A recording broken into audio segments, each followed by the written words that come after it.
नित्यं भागवत सेवया भगवते उत्तमश्लोके भक्तिर्भवति नैष्टिकी मुखं करोति वाचालं पंगुं लंघयति गिरिं यत्कृपातं वन्दे श्रीगुरुं दीनतारिणं परमानन्दमाधव श्रीचैतन्य ईश्वर कृष्णाय वासुदेवाय देवकी नंदनाय च नंदगोपकुमाराय गोविंदाय नमो नमः।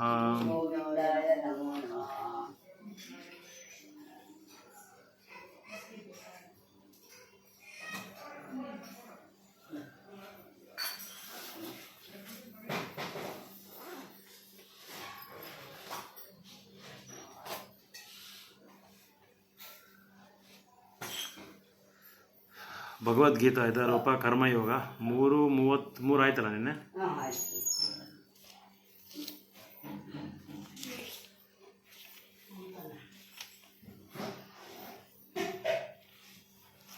ಫ್ಯಾನ್ ಹಾಕ್ಬೇಕಾ?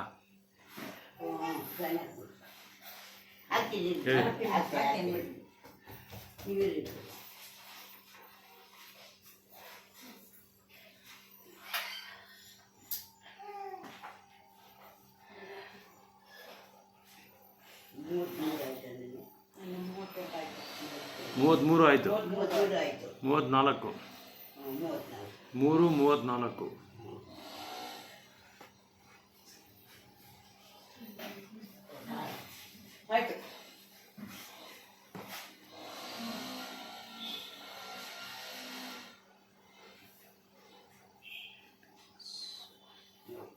Yes.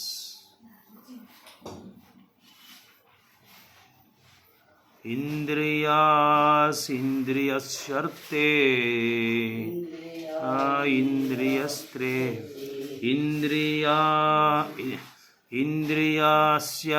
इंद्रियस्यर्थे इंद्रियस्य रागद्वेषो व्यवस्थितो तयोर्न वसमगच्छेत्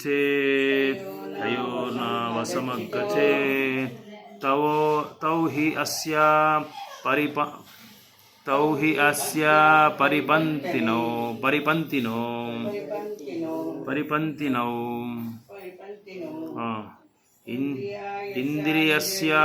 इंद्रियस्यार्थे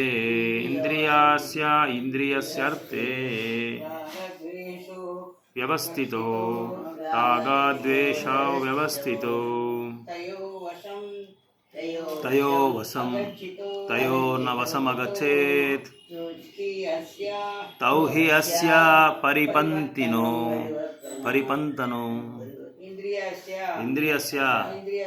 ಇಂದ್ರಿಯಗಳ ಇಂದ್ರಿಯ ವಿಷಯಗಳಲ್ಲಿ ರಾಗ ಶಕ್ತಿಯು ದ್ವೇಷೋ ಅನಶಕ್ತಿ ಆಸಕ್ತಿ ಅನಸಕ್ತಿ ತಯೋ ಅವುಗಳ ಎಂದಿಗೂ ಇಲ್ಲ ವಸಂ ನಿಯಂತ್ರಣದಲ್ಲಿ ಅಗಚ್ಚೇತ್ ಬರಬೇಕು ಅವು ಹಿ ಖಂಡಿತವಾಗಿಯೂ ಅಸ್ಯ ಅವನ ಪರಿಪರ್ತಿನೋ ಅಡ್ಡಿಗಳು. ಅನುವಾದ ಭಾವಾರ್ಥ ಕೊಟ್ಟವರು ಭಕ್ತಿ ವೇದಾಂತ ಸ್ವಾಮಿ ಶ್ರೀಲ ಪ್ರಭುಪಾದ ಕಿ ಜೈ. ಇಂದ್ರಿಯಗಳು ಮತ್ತು ಅವುಗಳ ವಿಷಯಗಳಿಗೆ ಸಂಬಂಧ ಸಿದ್ಧಿನಂತೆ ರಾಗದ್ವೇಷಗಳನ್ನು ನಿಯಂತ್ರಿಸುವ ತತ್ವಗಳಿಗೆ ಮನುಷ್ಯನು ಇಂತಹ ರಾಗದ್ವೇಷಗಳ ವಶನಾಗಬಾರದು. ಏಕೆಂದರೆ ಆತ್ಮಸಾಕ್ಷಾತ್ಕಾರದ ಮಾರ್ಗದಲ್ಲಿ ಅವು ಅಡ್ಡಿಗಳು. ಭಾವಾರ್ಥ ಕೃಷ್ಣ ಪ್ರಜ್ಞೆಯಲ್ಲಿರುವ ಸಹಜವಾಗಿ ಐಹಿಕಯಿಂದ ತೃಪ್ತಿಯಲ್ಲಿ ತೊಡಗಲು ಇಷ್ಟಪಡುವುದಿಲ್ಲ. ಆದರೆ ಇಂತಹ ಪ್ರಜ್ಞೆಯಲ್ಲಿ ಇಲ್ಲದವರು ಅಪೌರುಷ ಧರ್ಮಗಳ ಗ್ರಂಥಗಳ ವಿಧಿ ನಿಯಮಗಳನ್ನು ಅನುಸರಿಸಬೇಕು. ಐಹಿಕ ಸೆರೆಗೆ ಮಿತಿ ಇಲ್ಲದ ಇಂದ್ರಿಯ ಭೋಗುವ ಕಾರಣ. ಆದರೆ ಅಪೌರುಷ ಶಾಸ್ತ್ರಗಳ ವಿಧಿ ನಿಯಮಗಳನ್ನು ಅನುಸರಿಸುವ ಇಂದ್ರಿಯ ವಸ್ತುಗಳು ಗೋಚರಿಸಿಗಳು ಸಿಕ್ಕಿಬೀಳುವುದಿಲ್ಲ. ಉದಾಹರಣೆಗೆ ಬದ್ಧ ಆತ್ಮಕ್ಕೆ ಕಾಮತೃಪ್ತಿಯೂ ಅಗತ್ಯ. ವಿವಾಹ ಬಂಧನದ ಸ್ವಾತಂತ್ರ್ಯದ ಮಿತಿಯಲ್ಲಿ ಕಾಮತೃಪ್ತಿಯ ಅವಕಾಶ ಉಂಟು.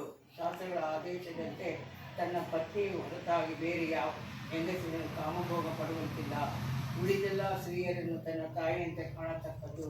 ಇಂಥ ಆದೇಶಗಳಿದ್ದರೆ ಮನುಷ್ಯನು ಇತರ ಸ್ತ್ರೀಯರನ್ನು ಕಾಮಭೋಗ ಮಾಡಲು ಇವನಾಗಿರುತ್ತಾನೆ. ಇಂಥ ಪ್ರವೃತ್ತಿಗಳಿಗೆ ಕಠಿಣವನ್ನು ಹಾಕಬೇಕು. ಇಲ್ಲವಾದರೆ ಅವಾಗ ಆತ್ಮಸಾಕ್ಷಾತ್ ಮಾರ್ಗದಲ್ಲಿ ಅಡ್ಡಿಗಳಾಗುತ್ತವೆ. ಬೌದ್ಧಿಕ ದೇಹವಿರುವಷ್ಟು ಕಾಲವು ಬೌದ್ಧಿಕ ದೇಹದ ಅಗತ್ಯಗಳಿಗೆ ಅವಕಾಶ ಉಂಟು. ಆದರೆ ವಿಧಿ ನಿಯಮಗಳಿಗೆ ಅನುಗುಣವಾಗಿ ಮಾತ್ರ. ಆದರೂ ನಾವು ಇಂಥ ಅವಕಾಶಗಳ ಹತೋಟಿಗಳನ್ನು ಅವಲಂಬಿಸಬಾರದು. ಈ ನಿಯಮ ಬಂಧನಗಳಿಗೆ ಅಂಟಿಕೊಳ್ಳದೆ ಅವನ್ನು ಅನುಸರಿಸಬೇಕು. ಏಕೆಂದರೆ ನಿಯಮಗಳಿಗೆ ವಿಧೇಯವಾಗಿ ಇಂದ್ರಿಯ ತೃಪ್ತಿಪಟ್ಟುಕೊಳ್ಳುವ ರೂಢಿಯು ಮನುಷ್ಯನಿಗೆ ದಾರಿ ತಪ್ಪಿಸಬಹುದು. ರಾಜಮಾರ್ಗಗಳಲ್ಲಿ ಅಪಘಾತಗಳ ಸಾಧ್ಯತೆಯೂ ಇರುವ ಹಾಗೆ ರಸ್ತೆಗಳನ್ನು ಬಹು ಎಚ್ಚರಿಕೆಯಿಂದ ಒಳ್ಳೆಯ ಸ್ಥಿತಿಯಲ್ಲಿ ಉಳಿಸಿಕೊಂಡು ಬಂದಿರಬಹುದು. ಆದರೂ ಅತ್ಯಂತ ಸುರಕ್ಷಿತ ರಸ್ತೆಯಲ್ಲಿ ಸಹ ಅಪಘಾತ ಆಗುವುದಿಲ್ಲ ಎಂದು ಯಾರೂ ಖಂಡಿತವಾಗಿ ಭರವಸೆ ನೀಡಲು ಸಾಧ್ಯವಿಲ್ಲ. ಈ ಐಕ ಸಹವಾಸ ಇರುವುದರಿಂದ ಇಂದ್ರಿಯ ಭೋಗದ ಮನೋಧರ್ಮ ಮತ್ತು ಬಹು ದೀರ್ಘಕಾಲದಲ್ಲಿ ಉಳಿದುಕೊಂಡು ಬಂದಿದೆ. ಆದ್ದರಿಂದ ಇಂದ್ರಿಯ ತೃಪ್ತಿ ನಿಯಂತ್ರಣಕ್ಕೆ ಒಳಗಾಗಿದ್ದರೂ ಪತನ ಸಾಧ್ಯತೆ ಇದ್ದೇ ಇದೆ. ಆದ್ದರಿಂದ ನಿಯಂತ್ರಕ ಇಂದ್ರಿಯ ತೃಪ್ತಿಯ ಆಸಕ್ತಿಯನ್ನು ಸಹ ನಿಶ್ಚಯವಾಗಿ ತಪ್ಪಿಸಬೇಕು. ಆದರೆ ಕೃಷ್ಣ ಪ್ರಜ್ಞೆ ಎಂದರೆ ಸದಾ ಕೃಷ್ಣನ ಪ್ರೇಮಪೂರ್ವಕ ಸೇವೆಯಲ್ಲಿ ಆಸಕ್ತಿಯನ್ನು ಬೆಳೆಸಿಕೊಂಡರೆ ಅದು ಎಲ್ಲ ಇಂದ್ರಿಯ ಕರ್ಮಗಳಿಂದ ಮನುಷ್ಯನನ್ನು ಕಾಪಾಡುತ್ತದೆ. ಆದ್ದರಿಂದ ಬದುಕಿನ ಯಾವುದೇ ಘಟ್ಟದಲ್ಲಿ ಕೃಷ್ಣ ಪ್ರಜ್ಞೆಯನ್ನು ಆಸಕ್ತರಾಗಲು ಪ್ರಯತ್ನಿಸಬಾರದು. ಎಲ್ಲ ರೀತಿಯ ಇಂದ್ರಿಯ ಶಕ್ತಿಯಿಂದ ದೂರವಾಗುವ ಉದ್ದೇಶವು ಅಂತಿಮವಾಗಿ ಕೃಷ್ಣ ಪ್ರಜ್ಞೆ ವೇದಿಕೆಯ ನೆಲೆಯನ್ನು ಕಂಡುಕೊಳ್ಳುವುದೇ ಆಗಿದೆ. ಓಂ ಅಜ್ಞಾನತಿಮಿರಂಧಸ್ಯ ಜ್ಞಾನಾಂಜನಶಲಾಕಯ ಚಕ್ಷುರುನ್ಮಿಳಿತಂ ಯೇನ ತಸ್ಮೈ ಶ್ರೀ ಗುರುವೇ ನಮಃ. ಶ್ರೀ ಚೈತನ್ಯ ಮನೋಭೀಷ್ಟಂ ಸ್ಥಾಪಿತಂ ಯೇನ ಭೂತಲೇ ಸ್ವಯಂ ರೂಪ ಕದಾ ಮಹ್ಯಂ ದದಾತಿ ಸ್ವಪದಾಂತಿಕಂ. ಜೈ ಶ್ರೀ ಕೃಷ್ಣ ಚೈತನ್ಯ ಪ್ರಭು ನಿತ್ಯಾನಂದ ಶ್ರೀ ಅದ್ವೈತ ಗದಾಧರ ಶ್ರೀವಾಸಾದಿ ಗೌರ ಭಕ್ತ ವೃಂದ. ಹರೇ ಕೃಷ್ಣ ಕೃಷ್ಣ ಕೃಷ್ಣ ಹರೇ ಹರೇ, ಹರೇ ರಾಮ ರಾಮ ರಾಮ ಹರೇ ಹರೇ. ಹರೇ ಕೃಷ್ಣ ಕೃಷ್ಣ ಕೃಷ್ಣ ಹರೇ ಹರೇ, ಹರೇ ರಾಮ ರಾಮ ರಾಮ ಹರೇ ಹರೇ. ಹರೇ ಕೃಷ್ಣ ಕೃಷ್ಣ ಕೃಷ್ಣ ಹರೇ ಹರೇ, ಹರೇ ರಾಮ ರಾಮ ರಾಮ ಹರೇ ಹರೇ.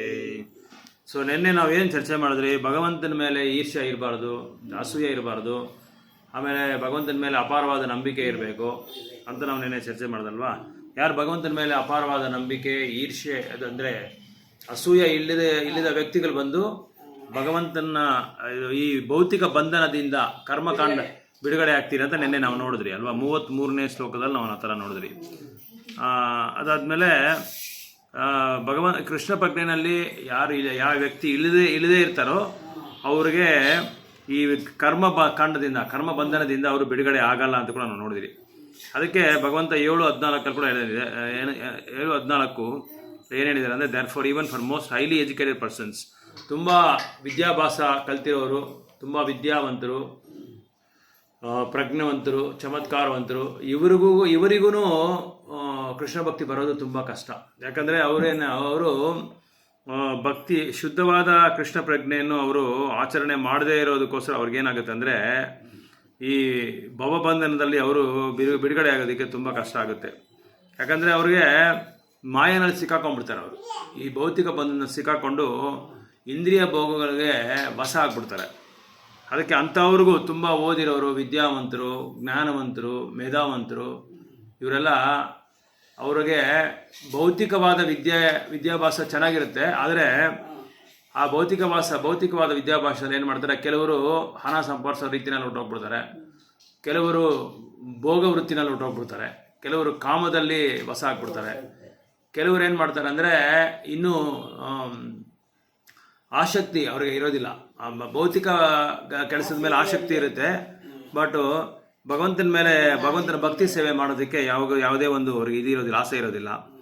ಸೊ ಈ ಥರ ಕ್ರಮವಾಗಿ ಕೆಲವ್ರು ಏನು ಮಾಡ್ತಾರೆ ಅಂದರೆ ಈ ಒಂದು ಭಕ್ತಿ ಸೇವೆಯಲ್ಲಿ ಅವರಿಗೆ ರುಚಿ ಕಂಡು ಬರೋದಿಲ್ಲ, ಅವರು ಅರಿವೇ ಇರಲ್ಲ ಅವ್ರಿಗೆ. ಅಂಥವ್ರು ಒಂದು ಭಗವಂತನ ಹತ್ರ ಬರೋದಕ್ಕೆ ತುಂಬ ಕಷ್ಟ. ಆಮೇಲೆ ಈ ಭವಬಂಧನದಿಂದ ಬಿಡುಗಡೆ ಆಗೋದು ಕಷ್ಟ ಅಂತ ನೆನ್ನೆ ನಾವು ನೋಡಿದ್ವಿ.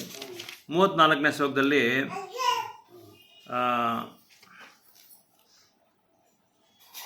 34ನೇ ಶ್ಲೋಕದಲ್ಲಿ ಭಗವಂತ ಏನು ಹೇಳ್ತಾರೆ ಅಂದರೆ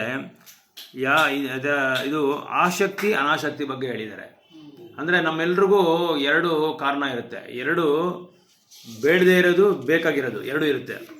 ನಮಗೆ ಯಾವುದು ಸೌಕರ್ಯವಾಗಿರುತ್ತೋ, ನಮ್ಗೆ ಯಾವುದು ಕಂಫರ್ಟಬಲ್ ಆಗಿರುತ್ತೋ, ನಮ್ಗೆ ಯಾವುದು ಸಾಧಕವಾಗಿರುತ್ತೋ ಅದನ್ನೆಲ್ಲ ನಾವು ಬೇಕು ಅಂತ ಹೇಳ್ತೀರಿ.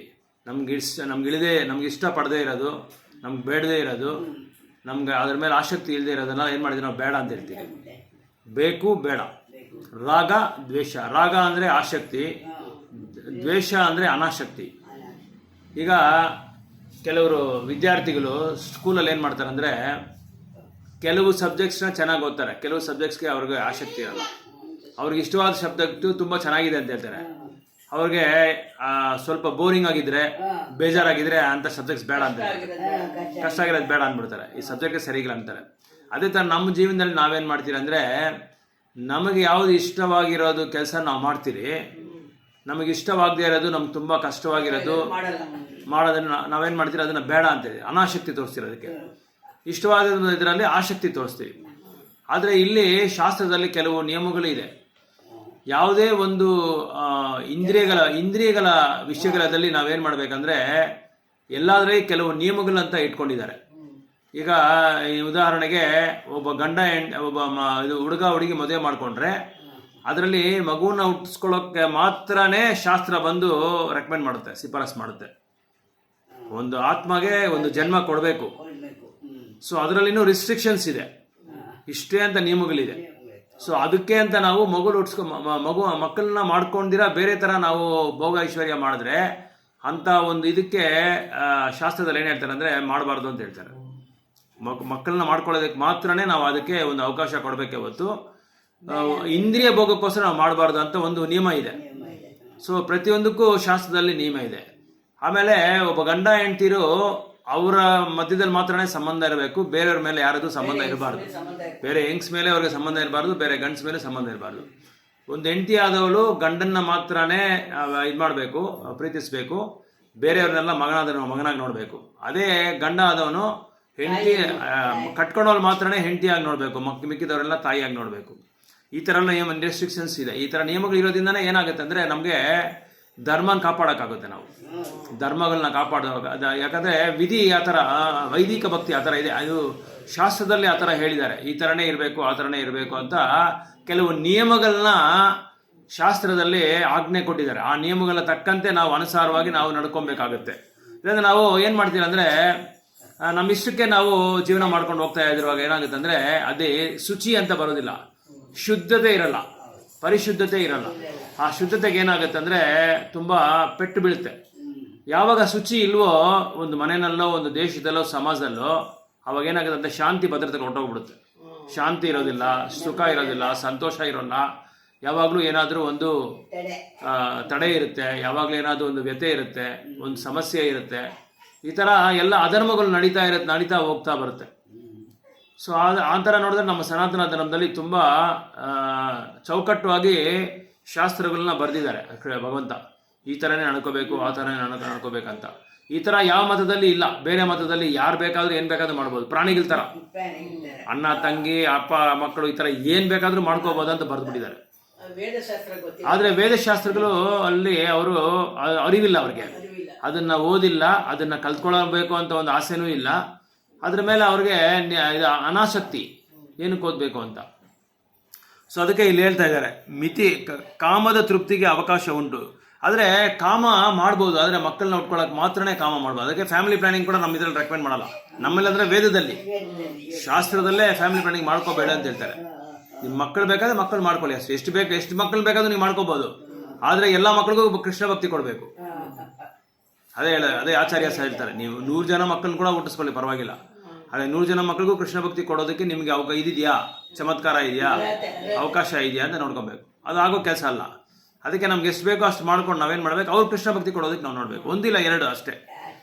ಸೊ ಮಿತಿ ಮೀರಿದ್ರೆ ಏನಾಗುತ್ತೆ, ನಮ್ಮ ಕೈಯಲ್ಲಿ ಅವ್ರನ್ನ ಕಂಟ್ರೋಲ್ ಮಾಡೋಕ್ಕಾಗಲ್ಲ. ಈ ಕಾಲದ ಮಕ್ಕಳು ತುಂಬ ಚುರುಕು. ಸೊ ಅದಕ್ಕೆ ಅವ್ರಿಗೆ ಚಿಕ್ಕ ವಯಸ್ಸಿಂದನೇ ನಾವು ಸ್ವಲ್ಪ ಏನು ಮಾಡಬೇಕು, ಕೃಷ್ಣ ಭಕ್ತಿ ಕೊಡೋದಕ್ಕೆ ಅವ್ರಿಗೆ ಅವಕಾಶ ಕೊಡ್ತಾ ಇರಬೇಕು. ನಾಮ ಸಂಕೀರ್ತನ ಮಾಡಿಸೋದು, ಪೂಜೆ ಮಾಡಿಸೋದು, ಭಗವಂತನ ಪ್ರಸಾದ ಕೊಡೋದು, ಭಕ್ತರ ಜೊತೆ ಅವ್ರಿಗೆ ಸಾಂಗತ್ಯ ಮಾಡೋದಕ್ಕೆ ಅವಕಾಶ ಕೊಡೋದು, ಈ ಥರ ಮಾಡೋದಕ್ಕೆ ನಾವು ಒಂದು ಅವಕಾಶ ಕೊಡ್ತಾ ಇರಬೇಕು. ಸೊ ಇಂತಹ ಪ್ರವೃತ್ತಿಗಳಿಗೆ ಕಡಿವಾಣವನ್ನು ಹಾಕಬೇಕು. ಯಾವುದು ಎಂತಹ ಇದು ಇಂತಹ ಪ್ರವೃತ್ತಿಗಳಂದ್ರೆ ಯಾವ ಥರ ಪ್ರವೃತ್ತಿ ಅಂದರೆ ಬೇರೆಯವ್ರ ಮೇಲೆ ಆಸೆ ಬೀಳೋದು, ಬೇರೆಯವ್ರನ್ನ ಇದು ಅಕ್ರಮ ಸಂಬಂಧ ಇಟ್ಕೊಡೋದು, ಇಂಥದ್ರ ಮೇಲೆಲ್ಲ ನಾವು ಕಡಿವಾಲ ಹಾಕ್ಬೇಕಂದ್ರೆ ಕತ್ತಿಗಾಗ್ತಿರಲ್ಲ ಹಸುಗೆ, ಅದನ್ನ ಕಡಿವಾಲ ಅಂತ, ಅದಕ್ಕೆಲ್ಲ ನಾವು ತಡೆ ಹಾಕ್ಬೇಕು ಅಂತ ಹೇಳೋದು. ಸೊ ನಮ್ಮ ಫ್ಯಾಮಿಲಿ ಅದು ಮಾತ್ರ ನೋಡ್ಕೊಬೇಕು. ಅವತ್ತು ಬೇರೆಯವರಿಗೆ ಭಗವಂತನ ಭಕ್ತಿ ಕೊಡೋದಕ್ಕೆ ನಾವು ಕೊಡ್ಬೋದು, ಅವತ್ತು ಬೇರೆ ಸಂಬಂಧ ಇಟ್ಕೋಬಾರ್ದು. ಆ ಥರ ಸಂಬಂಧ ಇಟ್ಕೊಂಡ್ರೆ ಏನಾಗುತ್ತೆ ಅಂದರೆ ಕೃಷ್ಣ ಭಕ್ತಿ ನಮ್ಗೆ ಸ್ಟಾಪ್ ಆಗ್ಬಿಡುತ್ತೆ. ಕೃಷ್ಣ ಭಕ್ತಿ ಬಿಟ್ಬಿಟ್ಟು ನಮ್ಗೆ ಅವ್ರ ಮೇಲೆ ವ್ಯಾಮೋಹ ಆಗ್ಬಿಡುತ್ತೆ. ಆ ವ್ಯಾಮೋಹದಿಂದ ನಾವೇನು ಮಾಡ್ತೀವಿ, ಕೃಷ್ಣ ಭಕ್ತಿ ಮಾಡೋದೇ ನಿಲ್ಲಿಸ್ಬಿಡ್ತೀವಿ. ಭಕ್ತಿ ಸೇವೆ ರಹಿತ ಆಗ್ಬಿಡುತ್ತೆ. ಇಲ್ಲವಾದರೆ ಅವು ಆತ್ಮ ಸಾಕ್ಷಾತ್ಕಾರದ ಮಾರ್ಗದಲ್ಲಿ ಅಡ್ಡಿಗಳಾಗುತ್ತವೆ. ಆತ್ಮ ಸಾಕ್ಷಾತ್ಕಾರ ಮಾಡೋದಕ್ಕೆ ನಮಗೆ ಅದು ಅಡ್ಡಿ ಆಗ್ಬಿಡುತ್ತೆ. ಆತ್ಮ ಸಾಕ್ಷಾತ್ಕಾರ ಅಂದರೆ ಏನು, ನಾನು ಯಾರು, ನಾನು ಎಲ್ಲಿಂದ ಬಂದೆ, ನನಗೂ ಭಗವಂತನಿಗಿರೋ ಸಂಬಂಧ ಏನು, ಆತ್ಮ ಅಂದರೆ ಏನು, ದೇಹ ಅಂದರೆ ಏನು, ಆತ್ಮದ ಗುಣಗಳೇನು, ಆತ್ಮಕ್ಕೆ ದೇಹಕ್ಕಿರೋ ವ್ಯತ್ಯಾಸಗಳೇನು, ಇದೇ ಜ್ಞಾನ. ಇದನ್ನ ಜ್ಞಾನ ಅಂತಾರೆ, ನಾಲೆಡ್ಜ್. ಅದೇ ಕರ್ಮಯೋಗ ಅಂದ್ರೆ ಏನು ಅಂದ್ರೆ 3. ಒಂದು ನಾವು ಮಾಡೋ ಆಕ್ಷನ್ಸು, ನಾವು ಮಾಡೋ ಪ್ರವೃತ್ತಿಗಳು. 2 ನಾಲೆಡ್ಜ್ ಅಂದ್ರೆ ಏನು, ನಾನ್ಯಾರು, ದೇಹ ಅಂದ್ರೆ ಏನು, ಆತ್ಮ ಅಂದ್ರೆ ಏನು, ಆ ದೇಹಕ್ಕೆ ಆತ್ಮಕ್ಕೆ ಈ ಆತ್ಮ ಯಾರು, ಮಮೈವಾಂಸ ಜೀವಭೂತ ಸನಾತನ, ಭಗವಂತನ ಅಂಗಾಂಶಗಳು. ನಾವೆಲ್ಲ ಯಾರಂದ್ರೆ ಭಗವಂತನ ಅಂಶಗಳು. 2ನೇದು. 3ನೇದು ಏನಂದ್ರೆ ಸ್ಯಾಕ್ರಿಫೈಸ್, ತ್ಯಾಗ ಮಾಡೋದು.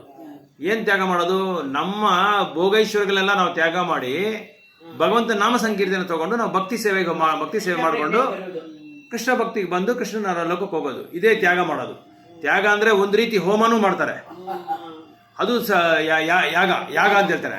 ಯಾಗ ಅದೊಂದು ರೀತಿಯಲ್ಲಿ ಯಾಗ ಆದ್ರೆ, ಇನ್ನೊಂದು ರೀತಿ ಯಾಗ ಅಂದ್ರೆ ಭಗವಂತ ನಾಮ ಸಂಕೀರ್ತನ ಮಾಡೋದು. ಅದಕ್ಕೆ ಪ್ರಭುಪಾದರು ಕೃಷ್ಣನಿಗೆ ಮುಂದೆನೆ, ಕೃಷ್ಣ ಲಾಸ್ಟ್ ಅಲ್ಲಿ ಹೇಳ್ತಾರೆ, 12ನೇ ಇದರಲ್ಲಿ ಹೇಳ್ತಾರೆ ಭಕ್ತಿ ಸೇವೆ ಬಗ್ಗೆ. ಅದೇ ಪ್ರಭುಪಾದರು ಏನ್ ಮಾಡಿದ್ದಾರೆ, ಭಾವದಲ್ಲಿ 1ನೇ ಶ್ಲೋಕದಿಂದಲೇ ಸ್ಟಾರ್ಟ್ ಮಾಡ್ಬಿಟ್ರು ಅವರು. ಕೃಷ್ಣ ಭಕ್ತಿ ನಾಮ ಹೇಳೋದು ಮೊದಲನೇ ಅಧ್ಯಾಯದಿಂದಲೇ ಶುರು ಮಾಡ್ಕೊಂಡ್ಬಿಟ್ರು ಪ್ರಭುಪಾದರು. ಕೃಷ್ಣ ಬಂದು ಲಾಸ್ಟ್ ಆಮೇಲೆ ಹೇಳ್ತಾರೆ ಅರ್ಜುನ್ಗೆ. ಆದ್ರೆ ಪ್ರಭುಪಾದರು ಏನ್ ಮಾಡ್ತಾರೆ, ಎಲ್ಲ ಭಾವಾರ್ಥದಲ್ಲೇ ಮೊದಲೇ ಅವ್ರಿಗೆ ಶುರು ಮಾಡ್ಕೊಂಡ್ಬಿಟ್ರು. ನಿಮಗೆ ಇದು ಧಾನ್ಯ ಬೇಕಂದ್ರೆ ಮಳೆ ಬೇಕು ಅಂದರೆ ಯಜ್ಞ ಮಾಡಬೇಕು. ಯಜ್ಞ ಮಾಡಬೇಕಂದ್ರೆ ಕಲಿಯುಗದಲ್ಲಿ ಏನು ಮಾಡಬೇಕು, ಸಂಕೀರ್ತನ ಯಜ್ಞ ಮಾಡಬೇಕು. ಇದನ್ನೆಲ್ಲ ಅವರು ಮೊದಲೇ ಶುರು ಮಾಡ್ಕೊಂಡ್ಬಿಟ್ರು. ಅಂದರೆ ನಾವು ಮಾಡಿರೋ ಭಕ್ತಿ ಯಾವತ್ತೂ ನಷ್ಟ ಆಗಲ್ಲ ಅಂತ ನಾವು ಎಲ್ಲಿ ನಾವು ನಿಲ್ಲಿಸಿದಿರೋ ಅಲ್ಲಿಂದ ನಾವು ಶುರು ಮಾಡ್ಕೋಬೋದು. ಒಂದು ವೇಳೆ ನಾವು 10% 12% ಮಾಡಿರ್ತೀರಿ ಭಕ್ತಿ ಸೇವೆಯಲ್ಲಿ, ನಾವು ದೇಹ ಬಿಟ್ಬಿಡ್ತೀರಿ, ಮುಂದಿನ ಜನ್ಮದಲ್ಲಿ ನಾವು 12% ನಾವು ಶುರು ಮಾಡ್ಕೋಬೋದು. ಆ ಥರ. ಸೊ ನಮ್ಗೆ ನಷ್ಟ ಯಾವತ್ತೂ ಆಗಲ್ಲ, ಭಕ್ತಿ ಸೇವೆ ಮಾಡೋದು ನಷ್ಟ ಆಗಲ್ಲ. ಆದ್ರೆ ಪ್ರಭುಪಾದರು ಏನ್ ಹೇಳ್ತಾರೆ, ಈ ಜನ್ಮದಲ್ಲೇ ನೀವು ಇದು ಭಗವಂತ ಹೊಟ್ಟೋಗ್ಬೇಕು, ಭಗವಂತನ ಹತ್ರ ಪ್ರಾಕ್ಟೀಸ್ ಮಾಡ್ಕೊಂಡು ಭಗವಂತ ಹತ್ರ ಹೊಟ್ಟೋಗ್ಬೇಕು ಅಂತ ಹೇಳ್ತಾ ಇದ್ದಾರೆ. ಅದೇ ಹೇಳ್ತಾರೆ, ಏನು ಕಾಮತೃಪ್ತಿ ಬಗ್ಗೆ ಹೇಳ್ತಾ ಇದ್ದಾರೆ. ಕಾಮತೃಪ್ತಿ ಬಂದು ನಮ್ಮ ಹೆಂಡತಿ ಗಂಡಕ್ಕೆ ಮಾತ್ರ ಗಂಡ ಹೆಂಡತಿಗೆ ಮಾತ್ರ ಸಂಬಂಧ ಇರಬಾರ್ದು, ಬೇರೆಯವ್ರ ಹತ್ರ ಅಕ್ರಮ ಸಂಬಂಧ ಇಟ್ಕೋಬಾರ್ದು. ಶಾಸ್ತ್ರಗಳ ಆದೇಶದಂತೆ ತನ್ನ ಪತ್ನಿಯ ಹೊರತಾಗಿ ಬೇರೆ ಯಾವ ಹೆಂಗಸನೊಡನೆಯ ಕಾಮಭೋಗ ಪಡುವಂತಿಲ್ಲ. ಸೊ ಈ ಥರ ಬೇರೆ ಹೆಂಗಸರ ಹತ್ರ ಗಂಡಸು ಬಂದು ಅಕ್ರಮ ಸಂಬಂಧ ಇಟ್ಕೊಳ್ಳೋದ್ರಿಂದ ಏನಾಗುತ್ತೆ, ಮನೆಯಲ್ಲಿ ಶುದ್ಧತೆ ಹೊರಟೋಗ್ಬಿಡುತ್ತೆ, ಪವಿತ್ರತೆ ಹೊರಟೋಗ್ಬಿಡುತ್ತೆ. ಅದಕ್ಕೆ ಪತಿವ್ರತೆ ಅಂತ ಹೇಳ್ತಾರಲ್ಲ, ಅಂದರೆ ಏನರ್ಥ ಅಂದರೆ, ಒಂದು ಹೆಂಗಸು ಬಂದು ಪತಿಗೋಸ್ಕರ ವ್ರತ ಮಾಡ್ತಾರಂತೆ, ಅದನ್ನೇ ವ್ರತ, ಪತಿವ್ರತ ಅಂತ. ಈಗ ಇವಳು ಯಾರು ಅಲ್ಲ, ಇವರು ಧೃತರಾಷ್ಟ್ರ ಹೆಂಡತಿ ಗಾಂಧಾರಿ ಏನ್ ಮಾಡ್ತಾರೆ, ಗಂಡನಿಗೆ ಕಣ್ಣು ಕಾಣಲ್ಲ ಅಂತ ಅವರು ಕಣ್ಣು ಕಟ್ಕೊಂತಾರೆ. ಆಮೇಲೆ ಅನಸೂಯ, ಆಮೇಲೆ ಸೀತಾ ಮಾತಾ, ಇವರೆಲ್ಲ ಏನ್ ಮಾಡ್ತಾರೆ, ಗಂಡನಿಗೋಸ್ಕರ ವ್ರತ ಮಾಡಿದವರು ಇವರೆಲ್ಲ. ಅದಕ್ಕೆ ಅವ್ರಿಗೆ ಸತ್ಯ ಇವರೆಲ್ಲ ವ್ರತ. ಯಾಕಂದ್ರೆ ಆ ಥರ ಇರುವಾಗ ಏನಾಗುತ್ತೆ ಅಂದ್ರೆ, ಗಂಡನ ಯಾರು ಏನು ಮಾಡೋಕ್ಕಾಗಲ್ಲ, ಆ ಪವಿತ್ರತೆ ಇರುತ್ತಲ್ಲ ಅವ್ರ ಹತ್ರ. ಅದಕ್ಕೆ ಗಂಡನ ಯಾರು ಏನು ಶೇಕ್ ಮಾಡೋಕ್ಕಾಗಲ್ಲ. ಯಾವ ಥರವಾದ ಗಂಡಾಂತರ ಇದೆ ಕೂಡ ಅದು ತೊಲಗಿಸ್ಬಿಡ್ತದೆ. ಯಾಕಂದ್ರೆ ಇಲ್ಲಿ ಶುದ್ಧತೆ ಇದೆ, ಪವಿತ್ರ ಕಾಮನ ಅವರು ಅಷ್ಟು ಕರೆಕ್ಟಾಗಿ ಪವಿತ್ರವಾಗಿ ನಡ್ಕೊಂಡಿರ್ತಾರೆ. ಆ ಕಾಲದಲ್ಲಿ ನಿಮ್ಮ ಕಾಲದಲ್ಲೆಲ್ಲ ಹೊರಗಡೆ ಹೋಗಲ್ಲ ಹೆಂಗಸರು. ಇದೇನದು ವಸೂಲ್ ದಾಟಲ್ಲ, ತಲೆಯೆಲ್ಲ ಹಿಂಗೆ ಮುಚ್ಕೊಂಡು ಹೋಗ್ತಾ ಇದ್ರು. ಇವಾಗ್ಲೂ ನೀವು ಸೇಟ್ಗಳೆಲ್ಲ ನೋಡಿದ್ರೆ ಹಿಂಗೆ ತಲೆ ಮುಚ್ಕೊಂತಾರೆ ಅವರೆಲ್ಲ. ಯಾಕಂದ್ರೆ ತನ್ನ ಗಂಡನ ಬಿಟ್ಟು ಬೇರೆ ಯಾರು ನೋಡಬಾರ್ದು, ಅದು ನಿಯಮ. ಕಾಣಬಾರ್ದು ಅದು. ಸೊ ಆ ಥರ ಕೆಲವು ನಿಯಮಗಳೆಲ್ಲ ಶಾಸ್ತ್ರಗಳಲ್ಲಿ ಇದೆ. ಆಮೇಲೆ ಒಂದೊಂದಕ್ಕೂ ಅರ್ಥ ಇದೆ, ಪ್ರತಿಯೊಂದಕ್ಕೂ ಒಂದೊಂದು ಅರ್ಥ ಇದೆ. ಅದಾದ್ಮೇಲೆ ಇದು ಹೇಳ್ತಾರೆ, ಇಂತಹ ಪ್ರವೃತ್ತಿಗಳ ಇಲ್ಲವಾದರೆ ಅವು ಆತ್ಮ ಸಾಕ್ಷಾತ್ಕಾರ. ಯಾಕೆ ಇದೆಲ್ಲ ನಾವು ಫಾಲೋ ಮಾಡಬೇಕು ಅಂತ ಹೇಳಿದ್ರೆ, ಇದೆಲ್ಲ ಫಾಲೋ ಮಾಡದೆ ಇದು ಆಚರಣೆ ಮಾಡ್ತಾ ಇದ್ರೆ ಏನಾಗುತ್ತೆ ಅಂದ್ರೆ ನಮ್ಗೆ ಆತ್ಮ ಸಾಕ್ಷಾತ್ಕಾರ ಆಗಲ್ಲ. ನಾವ್ ಹಿಂಗೆ ಭೌತಿಕ ಬಂಧನದಲ್ಲೇ ಸಿಕ್ಕಾಕೊಂಡು ಇಲ್ಲೇ ಕಷ್ಟ ಬೀಳ್ತಾ ಇರ್ತೀವಿ. ಹೋಗಕ್ಕೆ ಆಗಲ್ಲ. ಇಲ್ಲವಾದರೆ ಅವು ಆಯ್ತು. ಭೌತಿಕ ದೇಹವಿರುವಷ್ಟು ಕಾಲವು ಭೌತಿಕ ದೇಹದ ಅಗತ್ಯಗಳಿಗೆ ಅವಕಾಶ ಉಂಟು. ಆದರೆ ವಿಧಿ ನಿಯಮಗಳಿಗೆ ಅನುಗುಣವಾಗಿ ಮಾತ್ರ ಆದರೂ ನಾವು ಇಂತಹ ಅವಕಾಶಗಳು ಹತೋಟಿಯನ್ನು ಅವಲಂಬಿಸಬಾರದು. ಸೊ ಇಲ್ಲಿ ಹೇಳ್ತಾ ಇದ್ದಾರೆ ನೋಡಿ, ಭೌತಿಕ ದೇಹವಿರುವಷ್ಟು ಕಾಲವು ಭೌತಿಕ ದೇಹದ ಅಗತ್ಯಗಳಿಗೆ ಅವಕಾಶ ಉಂಟು. ಈ ಭೌತಿಕ ದೇಹ ಇರೋರ್ಗು ನಾವೇನ್ ಮಾಡ್ತೀರಿ, ಈ ಶರೀರಕ್ಕೆ ಏನ್ ಬೇಕೋ ಅದನ್ನೆಲ್ಲ ನೋಡ್ಕೊತಾ ಇರ್ತೀರಿ. ಈ ಶರೀರಕ್ಕೆ ಏನ್ ಬೇಕೋ, ನಮ್ಗೇನೇನು ಇಷ್ಟ ಇದೆಯೋ, ನಮ್ಗೇನೇನು ಇದೆಲ್ಲ ಇದೆಯೋ, ಆಸೆಗಳಿದೆಯೋ, ಇದನ್ನೆಲ್ಲ ನಾವು ಏನೇನ್ ಬೇಕೋ ಅದು ಮಾಡ್ಕೊಂತಾನೇ ಇರ್ತೀರಿ. ಅದೇ ಹೇಳ್ತಾ ಇರೋದು, ಭೌತಿಕ ದೇಹ ಇರುವಷ್ಟು ಕಾಲವು ಭೌತಿಕ ದೇಹದ ಅಗತ್ಯಗಳಿಗೆ ಅವಕಾಶ ಉಂಟು. ಈ ಭೌತಿಕ ದೇಹ ಇರೋರ್ಗು ಅದನ್ನ ಏನೇನ್ ಬೇಕೋ ಅದೆಲ್ಲ ಮಾಡ್ಕೊಂತಾ ಇರ್ತೀರಿ. ಏನೇನು ಆಸೆಗಳು ಬೇಕೋ ಅದೆಲ್ಲ ನೆರವೇರಿಸ್ಕೊತಾ ಇದ್ದೀರಿ. ಆದರೆ ವಿಧಿ ನಿಯಮಗಳಿಗೆ ಅನುಗುಣವಾಗಿ ಮಾತ್ರ. ಆದ್ರೆ ನಾವು ಏನ್ ಮಾಡ್ಬೇಕಿಲ್ಲಿ, ವಿಧಿ ನಿಯಮಗಳಿದೆ ಅಂದ್ರೆ ಶಾಸ್ತ್ರದಲ್ಲಿ ಈ ತರ ಇರಬೇಕು, ಆ ತರ ಇರಬೇಕು ಅಂತ, ಅದಕ್ಕೆ ಅನುಗುಣವಾಗಿ ನಾವು ನಡ್ಕೋಬೇಕು ಅಂತ ಹೇಳ್ತಾರೆ. ಎಲ್ಲರಿಗೂ ಭೌತಿಕ ದೇಹ ಬದಲೇ ಬರುತ್ತೆ. ಆದ್ರೆ ಭೌತಿಕ ದೇಹ ಇದೆ ಅಂತ ಹೇಳ್ಬಿಟ್ಟು ದೇಹಕ್ಕೆ ಏನೇನ್ ಬೇಕಲ್ಲ ನಾವು ಅಲಂಕಾರ ಮಾಡ್ಕೋಬಾರ್ದು. 10 ಬೆರಳಿಗೆ 10 ಉಂಗುರ ಹಾಕೊಳ್ಳೋದು, 2 ಇದಕ್ಕೆ ಬ್ರೇಸ್ಲೆಟ್ ಹಾಕೊಳ್ಳೋದು, ಚೈನ್ಗಳು ಹಾಕೊಳ್ಳೋದು, ಕತ್ತು ತುಂಬಾ ಚೈನ್ಗಳು ಹಾಕೊಳ್ಳೋದು, ಆಮೇಲೆ ಸಿಲ್ಕ್ ಚೂಡಿದಾರ್ ಹಾಕೊಳ್ಳೋದು, ಜುಬ್ಬ ಹಾಕೊಳ್ಳೋದು, ಕಾಸ್ಟ್ಲಿ ಸ್ಪೆಕ್ಸ್ ಹಾಕೊಳ್ಳೋದು. ಆಮೇಲೆ ಕೆಲವು ಇವಾಗೆಲ್ಲ ನಿಮ್ಗೆ ಗೊತ್ತೋ ಇಲ್ವೋ, ಇದು ಸ್ಪೆಕ್ಸ್ ಕೂಡ ಗೋಲ್ಡ್ ಅಲ್ಲಿ ಬಂದ್ಬಿಟ್ಟಿದೆ. ಆಮೇಲೆ ಫ್ರೇಮ್ ಎಲ್ಲ ಗೋಲ್ಡ್ ಅಲ್ಲಿ ಹಾಕೋ ಯಾವಾಗ್ಲೂ ಬಂದ್ಬಿಡ್ತು. ಆಮೇಲೆ ಕಣ್ಣಲ್ಲೇ ಇಟ್ಕೊಂತಾರೆ ಲೆನ್ಸು, ತುಂಬಾ ಕಾಸ್ಟ್ಲಿ ಅದೆಲ್ಲ. ಕಣ್ಣೊಳಗಡೆ ಲೆನ್ಸ್ ಹಿಂಗ್ ಇಟ್ಕೊಳ್ತಾರೆ, ತುಂಬಾ ಕಾಣಿಸ್ತದೆ, ಒಳಗಡೆ ಹಿಂಗ್ ಇಟ್ಕೊಂಡ್ಬಿಡ್ತಾರೆ. ಇದೆಲ್ಲ ತುಂಬಾ ಇಲ್ಲ, ಚೆನ್ನಾಗಿ ಅದು ಏನೋ ಪ್ರಾಬ್ಲಮ್ ಆಗಿದ್ರೆ ಒಂಥರ ಇದು ಪ್ರಾಬ್ಲಮ್ ಸಾಲ್ವ್ ಆಗುತ್ತೆ. ಇನ್ನೊಂದ್ ಕಡೆ ಶೋನು ಫ್ಯಾನ್ಸಿಯಾಗಿ ಇರುತ್ತೆ, ಅಲ್ಲೂ ಕಟ್ಸ್ಕೊಂತಾರೆ. ಅದು ಮುಂದೆಯಿಂದನೇ ಕಟ್ಸ್ಕೊಂತ ಇರ್ತಾರೆ. ಅದು ಬೇಕೇ ಬೇಕಲ್ಲ ಅಕ್ಕ, ಇದು ಆಹಾರ ಬೇಕಲ್ಲ, ಅದಕ್ಕೆ ಬೇಕು. ಯಾವ್ದು ಬರ ಅದಕ್ಕೆ ಭಗವಂತನ ಪ್ರಕೃತಿಯಾಗಿ ಕೊಟ್ಟಿರೋ ಅದರಲ್ಲಿರೋ ಒಂದು ಬಲ, ಅದರಲ್ಲಿರೋ ಒಂದು ಸತ್ಯ ಯಾವ್ದ್ರಲ್ಲಿ ಇಲ್ಲ. ಅಷ್ಟೊಂದು ಆರೋಗ್ಯವಾಗಿರುತ್ತೆ ಅದು. ಅದಕ್ಕೆ ಆ ಕಾಲದವರು ಆಪರೇಷನ್ ಮಾಡ್ಕೊಳಕ್ ಕೂಡ ತುಂಬಾ ಹಿಂದೆ ಭಯ ಬೀಳ್ತಾ ಇತ್ತು. ಸೊ ಆ ನಿಯಮ ನಿಬಂಧನೆಗಳಿಗೆ ಅಂಟುಕೊಳ್ಳದೆ ಅವನು ಅನುಸರಿಸಬೇಕು.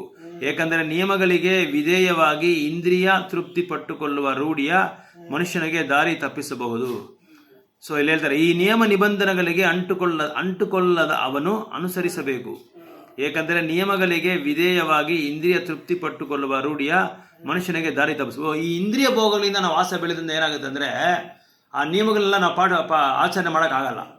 ಈಗ ಒಂದು ರಾಜಮಾರ್ಗದಲ್ಲಿ ಕೂಡ ಅಪಾಯ ಉಂಟು ಅಂತ ಹೇಳ್ತಾರೆ. ರಾಜಮಾರ್ಗ ಅಂದ್ರೆ ಏನು, ಅವನಿಗೆ ಯಾವುದೇ ತರವಾದ ಅಡ್ಡಿ ಇರಲ್ಲ. ರಾಜ ಹೋಗ್ತಾ ಇದ್ರೆ ಅವನ ದಾರಿನಲ್ಲಿ ರೋಡ್ ಎಲ್ಲ ಕ್ಲಿಯರ್, ಪ್ರೈಮ್ ಮಿನಿಸ್ಟರ್ ಬರ್ತಾರೆ ಏನ್ ಮಾಡ್ತಾರೆ, ಎಲ್ಲ ಕ್ಲಿಯರ್ ಮಾಡ್ಬಿಟ್ಟು ಎಲ್ಲ ಬ್ಲಾಕ್ ಮಾಡ್ಬಿಡ್ತಾರೆ. ಅಲ್ಲಿನೂ ಹಾಗೆ ಆಗುತ್ತೆ. ಇವಾಗ ರಾಜೀವ್ ಗಾಂಧಿಗೆ ಏನಾಯ್ತು, ಅವನಿಗೆಲ್ಲ ಪಕ್ಕ ಆಯ್ತು, ಎಲ್ಲ ಟ್ರಾಫಿಕ್ ಎಲ್ಲ ಕ್ಲಿಯರ್ ಮಾಡಿ ಸಖತ್ ಬೇಕಾದಷ್ಟು ಬಂದೋಬಸ್ತ್ ಬಂತು. ಆದ್ರೆ ಏನ್ ಮಾಡಿದ್ರು, ಜೊತೆನಲ್ಲಿರೋನೇ ಅವನ ಶೂಟ್ ಮಾಡ್ಬಿಟ್ರು. ಅಂದ್ರೆ ರಾಜಮಾರ್ಗದಲ್ಲಿ ಅಪಾಯ ಉಂಟು ಅಂತ ಅರ್ಥ.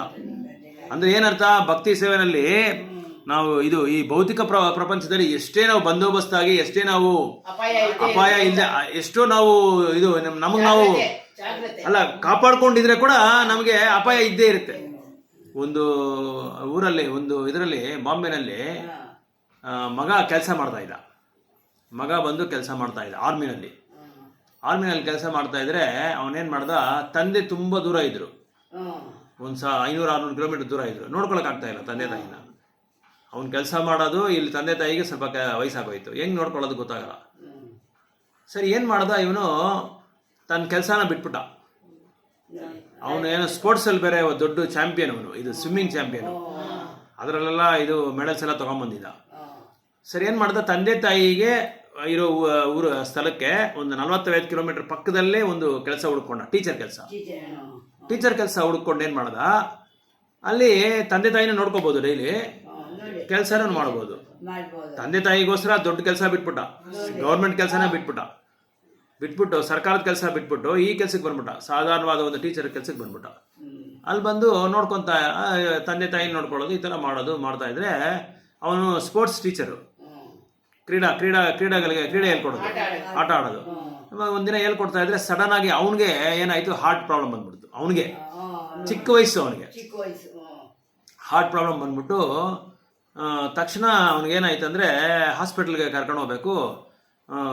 ಕರ್ಕೊಂಡು ಹೋಗೋ ದಾರಿನಲ್ಲೇ ಸತ್ತೋಗ್ಬಿಟ್ಟ, ದೇಹ ಬಿಟ್ಬಿಟ್ಟು. ಅವ್ನು ಬಂದಿರೋದು ಏನಕ್ಕೆ, ತಂದೆ ತಾಯಿನ ನೋಡ್ಕೊಳಕ್ಕೆ, ಆದ್ರೆ ಅವನೇ ಇಲ್ಲ.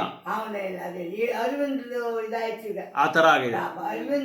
ಈ ತರ ಅರವಿಂದ್ ಅಂತಲ್ಲ ನಾನು ಹೇಳೋದು, ಯಾರಿಗೆ ಯಾವಾಗ ಏನಾದ್ರೂ ಆಗ್ಬೋದು, ಯಾರಿಗೆ ಯಾವ ಅವ್ನು ಬಂದಿರೋದೇನಿಲ್ಲಕ್ಕೆ, ಉದ್ದೇಶ ಏನೋ ತಂದೆ ತಾಯಿ ನೋಡ್ಕೊಳ್ಳೋಕೆ, ಅವನೇ ಇಲ್ಲ. ಇವಾಗ ಅವನ ಮುಂದೆ ಅವನೇ ಹೊರಟೋಗ್ಬಿಟ್ಟ.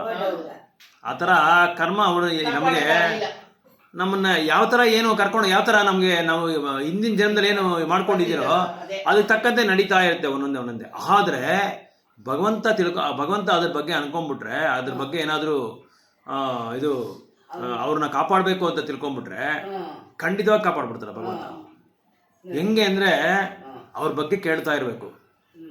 ಭಗವಂತನ ಬಗ್ಗೆ, ಕೃಷ್ಣನ ಬಗ್ಗೆ ಕೇಳ್ತಾ ಇದ್ದಾರೆ. ಕೃಷ್ಣ ಏನ್ ಅನ್ಕೊಂತಾನಂದ್ರೆ, ಓ ನನ್ನ ಬಗ್ಗೆ ಇವನು ಶ್ರವಣ ಮಾಡ್ತಾ ಇದ್ದಾನೆ, ನನ್ನ ಬಗ್ಗೆ ಸ್ವಲ್ಪ ಸಮಯ ಇವರು ಇದನ್ನ ಎಂಗೇಜ್ ಸಮಯ ಬಂದು ನನಗೋಸ್ಕರ ಇವನು ಸ್ಪೇರ್ ಮಾಡ್ತಾ ಇದ್ದಾನೆ.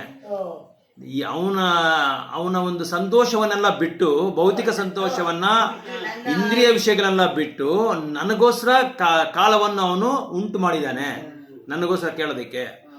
ಒಂದು ಇದರಲ್ಲಿ ಇದು ಪುರಾಣದಲ್ಲಿ ಒಂದು ಕಥೆ ಇದೆ. ಅವನ ಹೆಸರು ಏನೋ ಗೊತ್ತಿಲ್ಲ, ಮರ್ತೋ, ಪರಿಹಾರಸಾನ ಏನೋ ಒಂದು ಅವನ ಹೆಸರು. ಅವನು ಒಬ್ಬ ಇವ್ರ ಹತ್ರ ಕೆಲಸ ಮಾಡ್ತಾ ಇರ್ತಾನೆ, ವಸಿಷ್ಠ ಮುನಿ ಹತ್ರ ಕೆಲಸ ಮಾಡ್ತಾ ಇರ್ತಾನೆ. ಇದು ಶಿಷ್ಯನಾಗಿರ್ತಾನೆ. ಶಿಷ್ಯನಾಗಿ ಕೆಲಸ ಮಾಡ್ತಾ ಇರುವಾಗ ಅವನಿಗೇನು ಇದು ಸೇವೆ ಅಂದ್ರೆ ಹಸುಗಳನ್ನ ನೋಡ್ಕೊಳ್ಳೋದು. ಗುರುಕುಲ ಇದರಲ್ಲಿ ಇದರಲ್ಲಿ ಏನದು ಹಸು ಇದು ಅದೇ ಅದಕ್ಕೇನೇನದು ಇದು ಅಲ್ಲ, ಏನ್ ಹೇಳ್ತಾರೆ, ಗೋ ಸೇವೆ ಮಾಡ್ಕೊಂಡಿರ್ತಾನೆ, ಹಸುಗಳು ನೋಡ್ಕೊಂಡಿರ್ತಾನೆ. ಗೋಶಾಲದಲ್ಲಿ ಕತ್ತಿ ಇಟ್ಕೊಂಡು ಯಾವ ಹಸುಗೂ ಏನೂ ಆಗ್ಬಾರ್ದು. ಯಾಕಂದ್ರೆ ಇದು ಅರಣ್ಯ ಮಧ್ಯದಲ್ಲಿ ಇರೋದು. ಅವನಿಗೆ ಆ ಒಂದು ಇದು ಕೊಟ್ಬಿಟ್ಟು ಹೋಗಿರ್ತಾರೆ, ಒಂದು ಜವಾಬ್ದಾರಿ. ಒಂದಿನ ರಾತ್ರಿ ಏನಾಗುತ್ತೆ ಅಂದ್ರೆ, ಮಲ್ಕೊಂಡಿರ ಅವನು ತುಂಬಾ ಜಾಗ್ರತೆಯಿಂದ ನೋಡ್ಕೊಂಡು ಆಡ್ತಾನೆ. ಒಂದು ದೊಡ್ಡ ಬಿರುಗಾಳಿ ಬರುತ್ತೆ, ಹಂಗೆ ಲೈಟ್ನಿಂಗ್ ಏನಾದ್ರು ಅದೇ ಇದು ಮೇಲೆಯಿಂದ ಆಕಾಶದಿಂದ ಒಂದು ದೊಡ್ಡ ಪ್ರಕಾಶವಾಗಿ ಒಂದು ಇದು ಕಾಣುತ್ತೆ. ಏನೇ ಅದಕ್ಕೆ ಇದೆ ಇದು ತಂಡರು ಅಂತ ಹೇಳ್ತಾರಲ್ಲ, ಮೇಘ ಮೋಡ, ಆ ಗುಡುಗು ಮಿಂಚು ಬಂದಿದ ತಕ್ಷಣ ಇವನಿಗೆ ಒಂದು ಹುಳಿ ಬೇರೆ ಬರ್ತಾ ಇದೆ, ದೊಡ್ಡ ಹುಳಿ, ಈ ಹಸುಗಳನ್ನ ತಿನ್ನೋದಿಕ್ಕೆ. ಸರಿ, ಇವನು ಹೆಂಗೋ ನೋಡ್ತಾನೆ, ಆ ಹುಳಿ ಬಂದಿದೆ ಅಂತ ಗೊತ್ತಾಗ್ಬಿಡ್ತೀವಿ ಇವನಿಗೆ. ಗೊತ್ತಾಗಿ ಕತ್ತಿ ತಗೊಂಡು ಏನ್ ಮಾಡ್ತಾನೆ, ಆ ಹುಳಿನ ಸಾಯಿಸಕ್ ಹೋಗ್ತಾನೆ. ಆ ಸಾಯಿಸಕ್ ಹೋಗುವಾಗ ಆ ಮಿಂಚಿಗೆ ಏನಾಯ್ತು ಇವನ್ಗೆ ಗೊತ್ತಾಗ್ಲಿಲ್ಲ. ಒಂದು ಹಸು ಕತ್ತಿಗೆ ಹಾಕ್ಬಿಡ್ತಾನೆ. ಗೊತ್ತಾಗ್ಲಿಲ್ಲ, ಬೇಕಂತ ಮಾಡಿಲ್ಲ, ಗೊತ್ತಾಗ್ಲಿಲ್ಲ. ಖಡ್ಗ ತಗೊಂಡು ಹಸು ಕತ್ತಿಗೆ ಹಾಕ್ಬಿಟ್ಟು ಹಸುನ ಸಾಯಿಸ್ಬಿಡ್ತಾನೆ. ಆಮೇಲೆ ನೋಡ್ತಾನೆ, ಆ ಗುಡುಗೆಲ್ಲ ಹೋದ್ಮೇಲೆ ಅದು ಅವನು ಹುಳಿ ಅನ್ಕೊಂಡಿದ್ದಾನೆ, ಆದ್ರೆ ಹಸು ಅದು. ಯಾಕಂದ್ರೆ ಯಾರೊಬ್ರು ಹಸುನ ಹತ್ಯೆ ಮಾಡ್ತಾರೋ, ಗೋ ಹತ್ಯೆ ಮಾಡೋರಿಗೆ, ಆ ಹಸು ಶರೀರದ ಮೇಲೆ ಎಷ್ಟು ಕೂದಲಿದೆಯೋ ಅಷ್ಟೊಂದು ಹಸು ಜನ್ಮ ತಗೋಬೇಕಂತೆ ಅವನು. ಇದು ಅದಕ್ಕೆ ಪರಿಹಾರ, ಇದು ದಂಡ ಅವನಿಗೆ ಶಿಕ್ಷೆ ಏನಂದ್ರೆ ಇದು. ಇವನ್ ಗೊತ್ತಿಲ್ದಿರ ಪಾಪ ಮಾಡ್ಬಿಟ್ಟ, ಗೊತ್ತು ಅವನಿಗೆ, ಆದ್ರೆ ಹಸು ಅಂತ ಅವ್ನಿಗೆ ಗೊತ್ತಾಗ್ಲಿಲ್ಲ. ಆ ಗುಡುಗು ಮಿಂಚಿಂದ ಏನಾಯ್ತು ಅವನಿಗೆ, ಇದು ಹುಳಿ ಅನ್ಕೊಂಡು ಸಾಯಿಸ್ಬಿಟ್ಟ. ಬೆಳಗ್ಗೆ ಬಂದು ನೋಡ್ತಾರೆ ವಸಿಷ್ಠ ಮುನಿಗಳು, ನೋಡಿದ್ರೆ ಹಸು ಸತ್ತೋಗ್ಬಿಟ್ಟಿದೆ. ಇವ್ರೇನು ಅನ್ಕೊಂಡ್ಬಿಟ್ರೆ, ನೀನು ಹಸುಗೆ ಇದು ಸೇವೆ ಮಾಡುವಂತ, ನಾನು ನಿಮ್ಗೆ ರಕ್ಷಣೆ ಕೊಡು ಅಂತ ಹೇಳಿದ್ರೆ ನೀನು ಹಸುನೇ ಸಾಯಿಸ್ಬಿಟ್ಟಿದ್ಯಾ ಅಂತ ಹೇಳ್ಬಿಟ್ಟು ಅವ್ರು ಅನ್ಕೊಂಡು ಏನ್ ಮಾಡ್ತಾರೆ, ನೀನು ಇರೋದಲ್ಲೇ ಕೀಳುಮಟ್ಟವಾದ ಒಂದು ಜಾತಿ, ಶೂದ್ರ ಜಾತಿನಲ್ಲಿ ನೀನು ಹುಟ್ಬಿಡ್ತೀಯಾ, ನಿನಗೆ ಅಜ್ಞಾನವಂತನಾಗಿ ನೀನು ಜನ್ಮ ನೀನು ತಗೊಂತೀಯ ಅಂತ ಹೇಳ್ಬಿಟ್ಟು ಅವ್ರಿಗೆ ಶಾಪ ಕೊಟ್ಬಿಡ್ತಾರೆ. ಇವ್ರೇನು ಮಾಡ್ತಾರೆ, ನಾವು ಆ ಸಮಯದಲ್ಲಿದ್ದರೆ ನಾವೇನು ಮಾಡ್ತೀರಿ, ಗುರುಗಳ ಹತ್ರನೇ ಜಗಳ ಆಡ್ಬಿಡ್ತೀವಿ. ನಾನೇನು ಬೇಕಂತ ಮಾಡ್ದಾ, ನಾನು ಆ ಥರ ಮಾಡ್ದೆ, ನನ್ನ ಉದ್ದೇಶ ಅದಲ್ಲ, ಈ ಥರ ಆಗೋಯ್ತು ಆ ಥರ ಆಗೋಯ್ತು, ನಾವು ಇದು ಮಾಡ್ತಾ ಇದ್ದೀವಿ. ಇವನೇನು ಮಾಡ್ತಾನೆ, ಯೋಚನೆ ಮಾಡ್ತಾನೆ. ಯೋಚನೆ ಮಾಡ್ಬಿಟ್ಟು ಏನು ಮಾಡ್ತಾನೆ, ಅವನಿಗೆ ಇನ್ನೂ ಆ ಇದು ಬಂದಿಲ್ಲ, ಅದು ಪ್ರಾರಬ್ಧ ಬಂದಿಲ್ಲ ಅವನಿಗೆ, ಇನ್ನೂ ಸಮಯ ಇದೆ. ಮೊದಲನೇ ನೆಕ್ಸ್ಟ್ ಮುಂದಿನ ಜನ್ಮ ತಗೊಳಕ್ಕೆ ಇನ್ನೂ ಸಮಯ ಇದೆ. ಆ ಪ್ರಾರಬ್ಧ ಕರ್ಮ ಇನ್ನೂ ನಡೀಲಿಲ್ಲ. ಆ ಪ್ರಾರಬ್ಧ ಕರ್ಮ ಆಗೋಕ್ ಮುಂದೆನೇ ಇವನೇನು ಮಾಡ್ದ, ಒಂದು ಗುರು ಇನ್ನೂ ಇದು ದೇವಸ್ಥಾನದಲ್ಲಿ ಹೋಗ್ಬಿಟ್ಟು ಭಗವಂತನ ಹತ್ರ ಕೂತ್ಕೊಂಡು ಸೇವೆ ಮಾಡೋ ಶುರು ಮಾಡ್ಕೊಂಡ್ಬಿಟ್ಟು ಭಕ್ತಿ ಸೇವೆಯನ್ನು ತಗೊಂಡ್ಬಿಟ್ಟ. ಭಕ್ತಿ ಸೇವೆಯನ್ನು ತಗೊಂಡು ತೀವ್ರತೆಯನ್ನ ಹೆಚ್ಚಿಸ್ಕೊಂಡ್ಬಿಟ್ಟ. ಭಕ್ತಿ ಸೇವೆ ತೀವ್ರತೆನ ಹೆಚ್ಚಿಸ್ಕೊಂಡು ತುಂಬಾ ಉತ್ತಮವಾದ ಒಂದು ಸ್ಥಾನಕ್ಕೆ ಹೋಗಿ ಭಗವಂತನ ಹತ್ರ ಹೊರಟೋಗ್ಬಿಟ್ಟ. ಅಂದ್ರೆ ಅರ್ಥ ಏನಂದ್ರೆ, ನಾವು ಉದ್ದೇಶಪೂರ್ವಕವಾಗಿ ಮಾಡದೇ ಇದ್ರೆ ಕೂಡ ನಮ್ಮ ಮೇಲೆ ಕರ್ಮ ಹುಡ್ಕೊಂಡ್ ಬಂದ್ಬಿಡುತ್ತೆ. ಅಂತ ಪ್ರಾರಬ್ಧ ಕರ್ಮನ ಕೂಡ ಭಗವಂತ ಏನ್ ಮಾಡ್ತಾನೆ, ಕತ್ತರಿಸ್ಬಿಡ್ತಾರೆ. ಯಾವಾಗ ಭಕ್ತಿ ಸೇವೆನಲ್ಲಿ ನಾವು ತೀವ್ರತೆ ಇರುವಾಗ, ಭಗವಂತನ ಬಗ್ಗೆ ಶ್ರವಣ ಮಾಡುವಾಗ, ಭಗವಂತನ ಬಗ್ಗೆ ಕೀರ್ತನೆ ಮಾಡುವಾಗ, ಭಕ್ತರ ಜೊತೆ ಸಾಂಗತ್ಯ ಮಾಡುವಾಗ, ನಾವು ಎಂಥ ಕರ್ಮ ಮಾಡಿದ್ರೆ ಕೂಡ ಅದನ್ನ ತೆಗೆದಾಕ್ಬಿಡ್ತಾರೆ ಭಗವಂತ. ಅಂದ್ರೆ ಏನರ್ಥ ಅಂದ್ರೆ, ಭಗವಂತನ ಒಂದು ಕರುಣೆಯಿಂದ ನಾವು ಎಂಥ ಕರ್ಮ ಪಾಪಗಳನ್ನ ಕೂಡ ನಾವು ತ್ಯಜಿಸಬಹುದು ಅಂತ ಇದನ್ನ ನಾವು ಅರ್ಥ ಮಾಡ್ಕೊಬೇಕು. ಅದಕ್ಕೆ ಈ ನಿಯಮಗಳನ್ನ ನಾವು ಕರೆಕ್ಟಾಗಿ ಪಾಲನೆ ಮಾಡದೇ ಇದ್ರೆ ಏನಾಗುತ್ತೆ, ನಮಗೆ ಆತ್ಮ ಸಾಕ್ಷಾತ್ಕಾರನೂ ನಮಗೆ ಸಿಗಲ್ಲ. ಆತ್ಮ ಸಾಕ್ಷಾತ್ಕಾರಕ್ಕೆ ನಮಗೆ ತಡೆ ಆಗುತ್ತೆ. ಅದಕ್ಕೆ ಈ ನಿಯಮ ನಿಬಂಧನೆಗಳಿಗೆ ಅಂಟುಕೊಳ್ಳದ ಅವನು ಅನುಸರಿಸಬೇಕು. ಏಕೆಂದರೆ ನಿಯಮಗಳಿಗೆ ವಿಧೇಯವಾಗಿ ಇಂದ್ರಿಯ ತೃಪ್ತಿ ಪಟ್ಟುಕೊಳ್ಳುವ ರೂಢಿಯ ಮನುಷ್ಯನಿಗೆ ದಾರಿ ತಪ್ಪಿಸಬಹುದು. ರಾಜಮಾರ್ಗಗಳಲ್ಲಿಯೂ ಅಪಘಾತಗಳು ಸಾಧ್ಯತೆ ಇರುವೆ. ಹಾಗೆ ರಸ್ತೆಗಳನ್ನು ಬಹು ಎಚ್ಚರಿಕೆಯಿಂದ ಒಳ್ಳೆಯ ಸ್ಥಿತಿಯಲ್ಲಿ ಉಳಿಸಿಕೊಂಡು ಬಂದಿರಬಹುದು. ಆದರೂ ಅತ್ಯಂತ ಸುರಕ್ಷಿತ ರಸ್ತೆಯಲ್ಲಿ ಸಹ ಅಪಘಾತ ಆಗುವುದು ಇಲ್ಲ ಎಂದು ಯಾರೂ ಖಂಡಿತವಾಗಿ ಭರವಸೆ ನೀಡಲು ಸಾಧ್ಯವಿಲ್ಲ. ಇವಾಗ ನಮಗೆ ರೋಡ್ ಎಲ್ಲ ಫ್ರೀ ಆಗಿದೆ, ಟ್ರಾಫಿಕ್ ಇಲ್ಲ, ಏನಿಲ್ಲ. ನಮ್ಮ ಬೈಕು ಕಾರು ಎಲ್ಲ ಚೆನ್ನಾಗಿದೆ, ತುಂಬ ಚೆನ್ನಾಗಿದೆ, ಓಡಿಸ್ಕೊಂಡು ಹೋಗ್ತಾ ಇದ್ದೀರಿ. ಡ್ರೈವ್ ಮಾಡ್ಕೊಂಡು ಹೋಗ್ತಾನೆ ಇದ್ದೀರಿ. ಅವಾಗ ನಮ್ಗೇನಾಗುತ್ತೆ, ಹಂಗೆ ತಲೆ ಸುತ್ತ ಬರುತ್ತೆ, ಚಕ್ರ ಹೊಡಿತೆ. ತಲೆ ಚಕ್ರ ಹೊಡೆದು ಏನಾಗುತ್ತೆ, ಮುಗೀತೆ ಅಷ್ಟೇ. ಗಾಡಿನೂ ಎತ್ಕೊಂಡೋಗೆಲ್ಲ ಗುದ್ದಿದ್ದೀರಿ, ನಾವು ಬಿದ್ದೋಗಿ ಸತ್ತೋಗ್ತೀರಿ. ಅದರ ರಸ್ತೆ ಸುರಕ್ಷಿತವಾಗಿದ್ರೇನು ನಮ್ಗೇನಾದ್ರಾಗಿ ನಾವು ಬಿದ್ದೋಗ್ಬಿಡ್ಬೋದು. ಅದೇ ತರ ನಾವು ಈ ಜೀವನದಲ್ಲಿ, ಭೌತಿಕ ಜೀವನದಲ್ಲಿ ಕೂಡ ನಾವು, ನಮ್ಗೆಲ್ಲ ರಕ್ಷಣೆ ಇರ್ಬೋದು, ದುಡ್ಡಿರ್ಬೋದು, ಇದು ಸಂಪತ್ತಿರ್ಬೋದು, ಆಮೇಲೆ ಎಲ್ಲರ ಒಂದು ಸಹಾಯನೂ ಇರ್ಬೋದು. ಆದ್ರೆ ಯಾವ ಸಮಯದಲ್ಲಿ ಏನಾಗುತ್ತೆ ಅಂತ ಹೇಳಕ್ಕಾಗಲ್ಲ. ಭೌತಿಕ ಪ್ರಪಂಚದಲ್ಲಿ ಏನ್ ಬೇಕಾದ್ರೂ ಆಗ್ಬೋದು. ಸೊ ಬಹು ದೀರ್ಘಕಾಲದಿಂದ ಇದು ಇಲ್ಲ ಎಂದು ಯಾರು ಖಂಡಿತವಾಗಿ ಭರವಸೆ ನೀಡಲು ಸಾಧ್ಯವಿಲ್ಲ. ಐಹಿಕ ಸಹವಾಸ ಇರುವುದರಿಂದ ಇಂದ್ರಿಯ ಭೋಗದ ಮನೋಧರ್ಮ ಬಹು ದೀರ್ಘಕಾಲದಿಂದ ಉಳಿದುಕೊಂಡು ಬಂದಿದೆ. ಆದುದರಿಂದ ಇಂದ್ರಿಯ ತೃಪ್ತಿಯು ನಿಯಂತ್ರಣಕ್ಕೆ ಒಳಗಾಗಿದ್ದರೂ ಪತನದ ಸಾಧ್ಯತೆ ಇದ್ದೇ ಇದೆ. ಅಂದ್ರೆ ಭೌತಿಕ ಪ್ರಪಂಚದಲ್ಲಿ ನಾವು ಯಾವಾಗ ಇಂದ್ರಿಯ ಭೋಗಕ್ಕೆ ಅಂತ ಹೊರಟೋಗ್ಬಿಟ್ರೋ, ಇಂದ್ರಿಯ ಭೋಗ ಏನಾದ್ರೂ ಆಗ್ಬೋದು. ಕಾಮದಿಂದ ಆಗ್ಬೋದು, ಒಂದು ಹುಡುಗ ಕಾಮದಿಂದ ಆಗ್ಬೋದು, ದುಡ್ಡಿಂದ ಆಗ್ಬೋದು, ದೊಡ್ಡ ಬಂಗ್ಲೆ ಬೇಕು ಅಂತ ಆಗ್ಬೋದು, ದುಡ್ಡು ಜಾಸ್ತಿ ಬೇಕು ಅಂತ, ಇದೆಲ್ಲ ಕಾಮನೆ, ಇದೆಲ್ಲ ಇಂದ್ರಿಯ ಭೋಗಗಳೇ. ಆಮೇಲೆ ತಿನ್ನೋದು ಕೂಡ ಇಂದ್ರಿಯ ಭೋಗ ಇರ್ಬೋದು.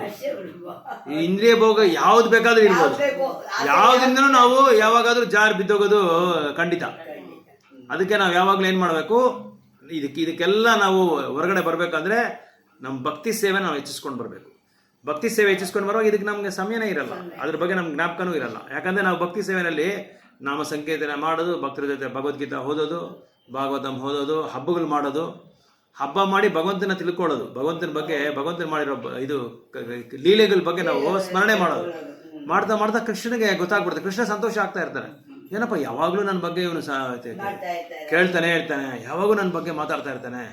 ಬೇರೆದೆಲ್ಲ ಬಿಟ್ಟು, ಅವನ ಆಸೆ ಆಕಾಂಕ್ಷೆಗಳೆಲ್ಲ ಬಿಟ್ಟು ಗಂಟು ಮೂಟೆ ಕಟ್ಟಿ ಹೊರಗೆ ಹಾಕಿ ನನ್ನ ಬಗ್ಗೆ ಇವನಿಗೆ ಕೇಳ್ತಾ ಇದ್ದಾರಲ್ಲ ಅಂತ ಭಗವಂತ ಸಂತೋಷ ಬಿದ್ದುಬಿಡ್ತಾನೆ. ಇನ್ನು ನಮಗೆ ಆಶೀರ್ವಾದ ಜಾಸ್ತಿ ಮಾಡ್ತಾ ಇರ್ತಾನೆ. ಆಶೀರ್ವಾದ ಜಾಸ್ತಿ ಅಂದ್ರೆ ದುಡ್ಡು ಸಂಪತ್ತಲ್ಲ, ಭಕ್ತಿ ಸೇವೆ ಮಾಡೋದಕ್ಕೆ ನಮ್ಗೆ ಅವಕಾಶ ಕೊಡ್ತಾ ಇರ್ತಾರೆ. ಆದರೆ ಇದು ಹೇಳ್ತಾ ಇದ್ದಾರೆ, ಪತನದ ಸಾಧ್ಯತೆ ಇದೇ ಇದೆ. ಆದುದರಿಂದ ನಿಯಂತ್ರಿತ ಇಂದ್ರಿಯ ತೃಪ್ತಿಯ ಆಸಕ್ತಿಯನ್ನು ಸಹ ನಿಶ್ಚಯವಾಗಿಯೂ ತಪ್ಪಿಸಬೇಕು. ಆದರೆ ಕೃಷ್ಣ ಪ್ರಜ್ಞೆಯಲ್ಲಿ ಎಂದರೆ ಸದಾ ಕೃಷ್ಣನ ಪ್ರೇಮಪೂರ್ವಕ ಸೇವೆಯಲ್ಲಿ ಆಸಕ್ತಿಯನ್ನು ಬೆಳೆಸಿಕೊಂಡರೆ ಅದು ಎಲ್ಲ ಇಂದ್ರಿಯ ಕರ್ಮಗಳಿಂದ ಮನುಷ್ಯನು ಕಾಪಾಡ್ತದೆ. ನಾನು ಹೇಳಿಲ್ವಾ, ಅದೇ ಈ ಥರ ನಾವು ಮಾಡೋದ್ರಿಂದ ನಮಗೆ ಆಸಕ್ತಿ ಇರಬೇಕು. ಯಾರ ಮೇಲೆ ಆಸಕ್ತಿ ಇರಬೇಕು? ಭಗವಂತನ ಮೇಲೆ ಆಸಕ್ತಿ ಇರಬೇಕು. ಅನಾಸಕ್ತಿನೂ ಇರಬೇಕು. ಅನಾಸಕ್ತಿ ಅಂದರೆ ಏನು? ಅಟ್ಯಾಚ್ಮೆಂಟ್ ಇಲ್ಲದೆ ಇರೋದು, ಡಿಟ್ಯಾಚ್ ಮಾಡೋದು, ಬೇಡ ಅಂತ ಹೇಳೋದು. ಆಸಕ್ತಿ ಅಂದರೆ ಬೇಕು ಅಂತ ಹೇಳೋದು, ತುಂಬ ಬೇಕು ಅಂತ ಹೇಳೋದು. ಅನಾಸಕ್ತಿ ಅಂದರೆ ಬೇಡ ಬೇಡ ಅಂತ ಹೇಳೋದು. ಇವಾಗ ದುಡ್ಡು ಕೊಟ್ಟರೆ ಕೊಡಪ್ಪ ಕೊಡು ಅಂತ ಹೇಳೋದು. ದುಡ್ಡು ಕೊಡಲ್ಲ, ನಂಗೆ ಬೇಕೇ ಬೇಕು, ನಂಗೆ ದುಡ್ಡು ಬೇಕೇ ಬೇಕು ಅಂತ ಹೇಳೋದು. ನಮ್ಗೆ ಇಷ್ಟವಾದ ಕೊಟ್ಟರೆ ಬೇಕು ಅಂತ ಹೇಳೋದು. ನಮ್ಗೆ ಯಾವ್ದು ಇಷ್ಟ ಇಲ್ಲ ಅದು ಬೇಡ ಬೇಡ ನಂಗೆ ಬೇಡ ಅಂತ ಹೇಳ್ಬಿಡೋದು. ಈಗ ಯಾವುದೋ ಒಂದು ನಮ್ಮ ದೇವಸ್ಥಾನಗಳೆಲ್ಲ ಏನು ಮಾಡ್ತಾರೆ ಅಂದರೆ ಈ ಕಾರು, 2 ವೀಲರ್ ಬೈಕು ಇದೆಲ್ಲ ಫ್ರೀಯಾಗಿ ಕೊಟ್ಬಿಡ್ತಾರೆ ಕೆಲವರು. ಯಾಕೆಂದರೆ ಅದಕ್ಕೆ ಏನಕ್ಕೂ ಯೂಸೇ ಆಗಲ್ಲ, ಉಪಯೋಗನೇ ಇರಲ್ಲ. ಅದನ್ನ ಇಟ್ಕೊಂಡು ನೀನೇನೋ ಮಾಡ್ಕೊಂಡು ಏನು ಮಾಡ್ಕೊಳ್ಳೋದು? ಅದರಿಂದ ಉಪಯೋಗನೇ ಇಲ್ಲ. ಅಂಥದನ್ನ ಬೇಡ ಅಂತ ಹೇಳ್ಬಿಡೋದು. ದೇವ್ರಿಗೆ ಕೊಟ್ಬಿಟ್ಟೆ, ದೇವಸ್ಥಾನ ಕೊಟ್ಬಿಟ್ಟೆ. ಆಮೇಲೆ ಅರ್ಧೋಗಿರೋ ನೋಟುಗಳು ಉಂಡಿಲ್ ಹಾಕೋದು. ಇದು ತುಂಬ ಜನ ಮಾಡ್ತಾರೆ. ಹೋಗಿರೋ ನೋಟುಗಳು ನೀನು 5 ರೂಪಾಯಿಗೆ 10 ರೂಪಾಯಿಗೆ ಅದ್ರ ಬಗ್ಗೆ ಇಲ್ಲ, ಚೆನ್ನಾಗಿರೋದು ಹಾಕಿದ್ರೆ ತಾನೆ ಭಗವಂತನ ಸೇವೆ ಆಗುತ್ತೆ. ಅರ್ಧೋಗಿರೋ ನೋಟುಗಳು ಅದು ಎಲ್ಲಿ ಅದು ಚಲಾವಣೆ ಆಗದೆ ಇರೋದು ಇದೆಲ್ಲ ಭಗವಂತನಿಗೆ ಇದು ಹಾಕ್ಬಿಡು, ಉಂಡಿನಲ್ಲಿ ಹಾಕ್ಬಿಡು. ಏನು ಉಪಯೋಗ ಇದೆ? ಅದಕ್ಕೆ ಭಗವಂತನ ಮೇಲೆ ಆಸಕ್ತಿ ಇರಬೇಕು, ಭಗವಂತನ ಮೇಲೆ ಅಟ್ಯಾಚ್ಮೆಂಟ್ ಇರಬೇಕು. ಆದರೆ ಭಗವಂತನಿಗೆ ಸಂಬಂಧವಿಲ್ಲದ ಯಾವುದೇ ವಿಷಯಗಳಲ್ಲಿ ಅನಾಸಕ್ತಿಯಾಗಿರಬೇಕು. ಅನಾಸಕ್ತಿ ಅಂದರೆ ಏನರ್ಥ? ಬೇರೆ ಯಾವ ವಿಷಯಗಳ ಬಗ್ಗೆ ನಾವು ಮಾತಾಡಬಾರ್ದು. ಭಗವಂತನ ಲೀಲೆಗಳ ಬಗ್ಗೆ, ಭಗವಂತನ ಎಷ್ಟೋ ಇದೆ. ಈಗ ಶ್ರಾವಣ ಮಾಸ ಲಾಸ್ಟು ಗೋವಿಂದನ ಬಗ್ಗೆ ಎಷ್ಟೋ ಸ್ಮರಣೆ ಮಾಡ್ಬೋದು. ಗೋವಿಂದನ ಕಥೆಗಳು ಎಷ್ಟೋ ಇದೆ, ಕೃಷ್ಣನ ಕಥೆಗಳು ಎಷ್ಟೋ ಇದೆ. ಕೃಷ್ಣನ ಏನು ಅದು ಮಥುರಾ ಲೀಲೆಗಳು ಎಷ್ಟೋ ಇದೆ. ಬೃಂದಾವನ ಲೀಲೆಗಳು ಎಷ್ಟೋ ಇದೆ. ಇದು ದ್ವಾರಕಾ ಲೀಲೆಗಳು ಎಷ್ಟೋ ಇದೆ. ಪಂಡ್ರಾಪುರ ಲೀಲೆಗಳು ಎಷ್ಟೋ ಇದೆ ವಿಠಲಂದು. ಆಮೇಲೆ ತಿರುಪತಿ ತಿರುಮಲ ಗೋವಿಂದ ಅವನದು ಎಷ್ಟೋ ಲೀಲೆಗಳು, ಇದೆಲ್ಲ ಎಷ್ಟೋ ಇದೆ ಕೇಳೋದು. ಆಮೇಲೆ ಗುಜರಾತಲ್ಲಿ ಶ್ರೀನಾಥ್ಜಿ ಬಗ್ಗೆ ಕೇಳ್ಬೋದು, ಜಗನ್ನಾಥನ ಬಗ್ಗೆ ಲೆಕ್ಕನೇ ಇಲ್ಲ, ಎಷ್ಟೊಂದು ಕಥೆಗಳಿದೆ. ಇದೆಲ್ಲ ಕೇಳ್ಕೊಳ್ತಾ ಇದ್ರೆ ನಮ್ಗೆ ಯಾವ ಥರ ಇಂದ್ರಿಯ ಭೋಗಗಳು ಬರೋದೇ ಇಲ್ಲ, ನಮ್ಗೆ ಆಸೆನೇ ಬರಲ್ಲ. ಸೊ ಕೃಷ್ಣ ಪ್ರಜ್ಞೆಯಲ್ಲಿ ಇರಬೇಕು ಅಂತ ಹೇಳ್ತಾರೆ. ಆದ್ದರಿಂದ ಬದುಕಿನ ಯಾವುದೇ ಘಟ್ಟದಲ್ಲಿಯೂ ಕೃಷ್ಣ ಪ್ರಜ್ಞೆಯಲ್ಲಿ ಅನಾಸಕ್ತರಾಗಲು ಪ್ರಯತ್ನಿಸಬಾರದು ಅಂತ ಹೇಳ್ತಾರೆ. ಅಂದರೆ ಕೃಷ್ಣ ಪ್ರಜ್ಞೆಯಲ್ಲಿ ಇರೋದಕ್ಕೆ ನಾವು ಆಸಕ್ತಿ ಬೀಳಬೇಕು. ಆ ಕೃಷ್ಣ ಪ್ರಜ್ಞೆ ಇಲ್ಲದೇ ಇರೋದ್ರಲ್ಲಿ ಅನಾಸಕ್ತಿ ಆಗಿರ್ಬೇಕು ನಾವು. ಅದು ಕೃಷ್ಣನ ಸಂಬಂಧವಿಲ್ಲದ ಯಾವುದೇ ಒಂದು ಇದರಲ್ಲಿ ನಾವು ಅದಕ್ಕೆ ಆಸೆ ಇರಬಾರ್ದು. ಎಲ್ಲ ರೀತಿಯ ಇಂದ್ರಿಯ ಆಸಕ್ತಿಯಿಂದ ದೂರವಾಗುವ ಉದ್ದೇಶವು ಅಂತಿಮವಾಗಿ ಕೃಷ್ಣ ಪ್ರಜ್ಞೆಯಲ್ಲಿ ವೇದಿಕೆಯಲ್ಲಿ ನೆಲೆಯನ್ನು ಕೊಂಡುಕೊಳ್ಳುವುದು ಆಗಿದೆ. ಸೊ ಎಲ್ಲ ಬಿಟ್ಟು ಭಗವಂತನ ಹತ್ರ ಹೋಗೋದೇ ಉತ್ತಮವಾದ ಕೃಷ್ಣ ಪ್ರಜ್ಞೆ ಅಂತ ಹೇಳ್ತಾ ಇದ್ದಾರೆ. 35 ನೋಡೋಣ. 35 ಟೈಮ್ ಇದೆಯಾ?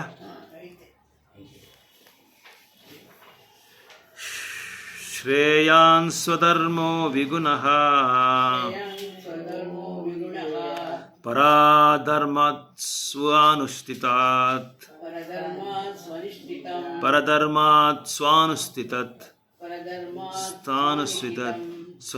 ಸ್ವಧರ್ಮೇ ನಿಧಾನಂ ಶ್ರೇಯಃ ಪರಾಧರ್ಮೋ ಭಯಾವಹಃ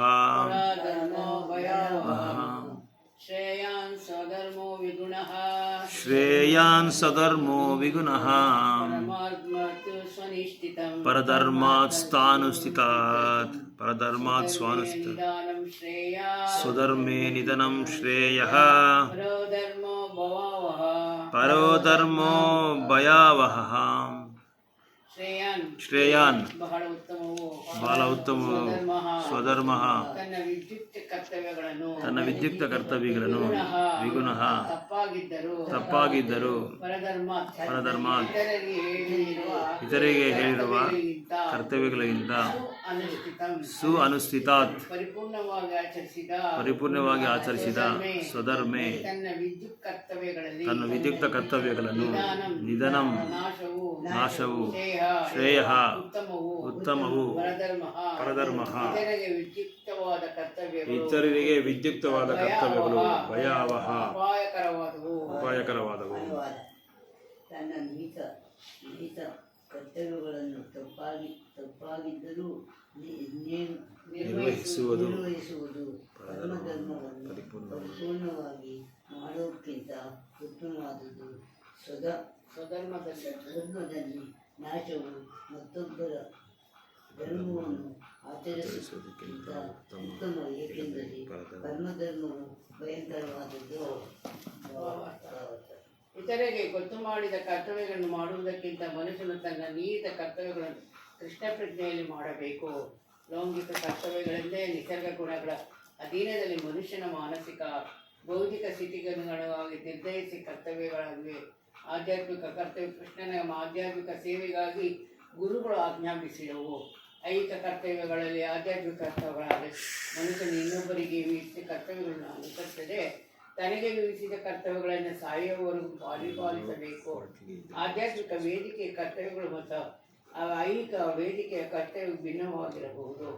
ಆದರೆ ಅಧಿಕೃತ ನಿರ್ದೇಶನವನ್ನು ಪಾಲಿಸುತ್ತೂ ಆಚರಿಸುವವನಿಗೆ ಯಾವಾಗಲೂ ಒಳ್ಳೆಯದು. ಐಹಿಕ ಪ್ರಕೃತಿಯ ಗುಣಗಳ ನೃತ್ಯದಲ್ಲಿದ್ದಾಗ ಮನುಷ್ಯನು ತನ್ನ ನಿರ್ದಿಷ್ಟ ಸನ್ನಿವೇಶಕ್ಕೆ ವಿಧಿಸಿದ ನಿಯಮಗಳನ್ನು ಅನುಸರಿಸಬೇಕು, ಇತರರನ್ನು ಅನುಸರಿಸಬಾರದು. ಉದಾಹರಣೆಗೆ ಸತ್ವಗುಣದ ಬ್ರಾಹ್ಮಣನು ಅಹಿಂಸೆಯನ್ನು ಅನುಸರಿಸುತ್ತಾನೆ, ರಜೋಗುಣದ ಕ್ಷತ್ರಿಯನು ಹಿಂಸೆಯನ್ನು ಆಚರಿಸುತ್ತಾನೆ. ಆದ್ದರಿಂದ ಕ್ಷತ್ರಿಯನಿಗೆ ಅಹಿಂಸೆ ತತ್ವಗಳನ್ನು ಆಚರಿಸಿದ ಬ್ರಾಹ್ಮಣನು ಅನುಕರಿಸುವುದಕ್ಕಿಂತ ಹಿಂಸೆಯ ನಿಯಮಗಳನ್ನು ಅನುಸರಿಸಿ ಸೋಲುವುದು ಉತ್ತಮ. ಪ್ರತಿಯೊಬ್ಬನೂ ಕ್ರಮವಾದ ಪ್ರತಿಕ್ರಿಯೆಯನ್ನು ತನ್ನ ಹೃದಯವನ್ನು ಶುದ್ಧಿಗೊಳಿಸಬೇಕು.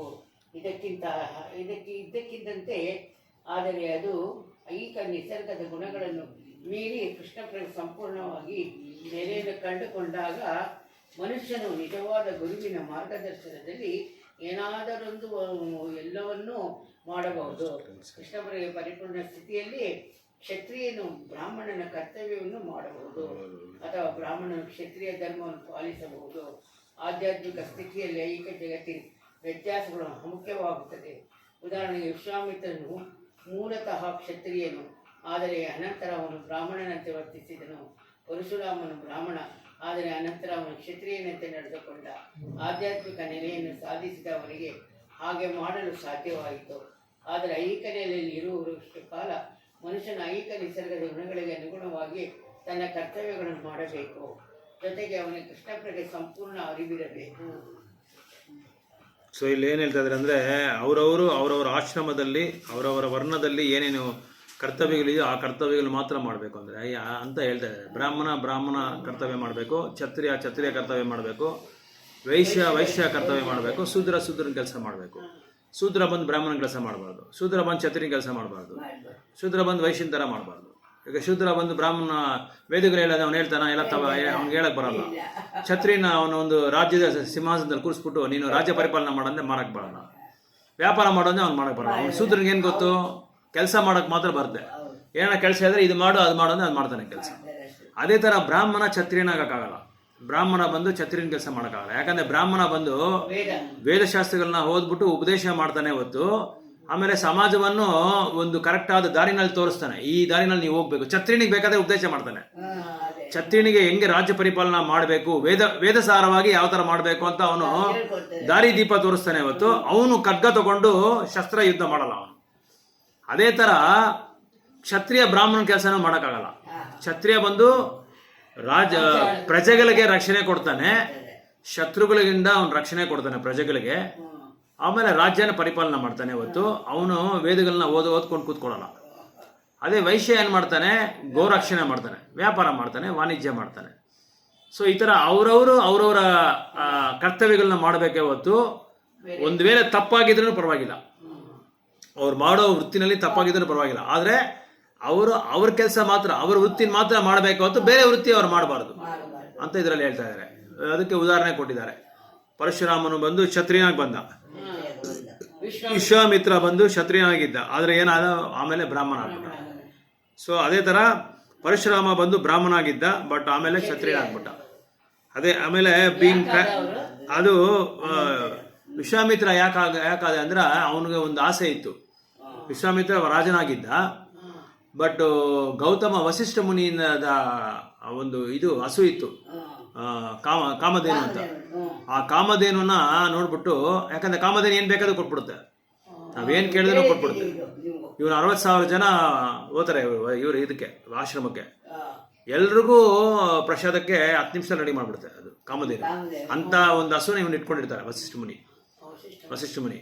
ಸೊ ಇದನ್ನ ಹೆಂಗಾದ್ರೂ ಪಡ್ಕೋಬೇಕು ಅಂತೇಳಿ ವಿಶ್ವಾಮಿತ್ರ ಏನ್ ಮಾಡ್ತಾನೆ, ಉಪಾಯ ಮಾಡಿ ಕೇಳ್ತಾನೆ ವಸಿಷ್ಠನ ಹತ್ರ. ವಸಿಷ್ಠ ಕೊಡಲ್ಲ ಅಂದ್ಬಿಡ್ತಾನೆ.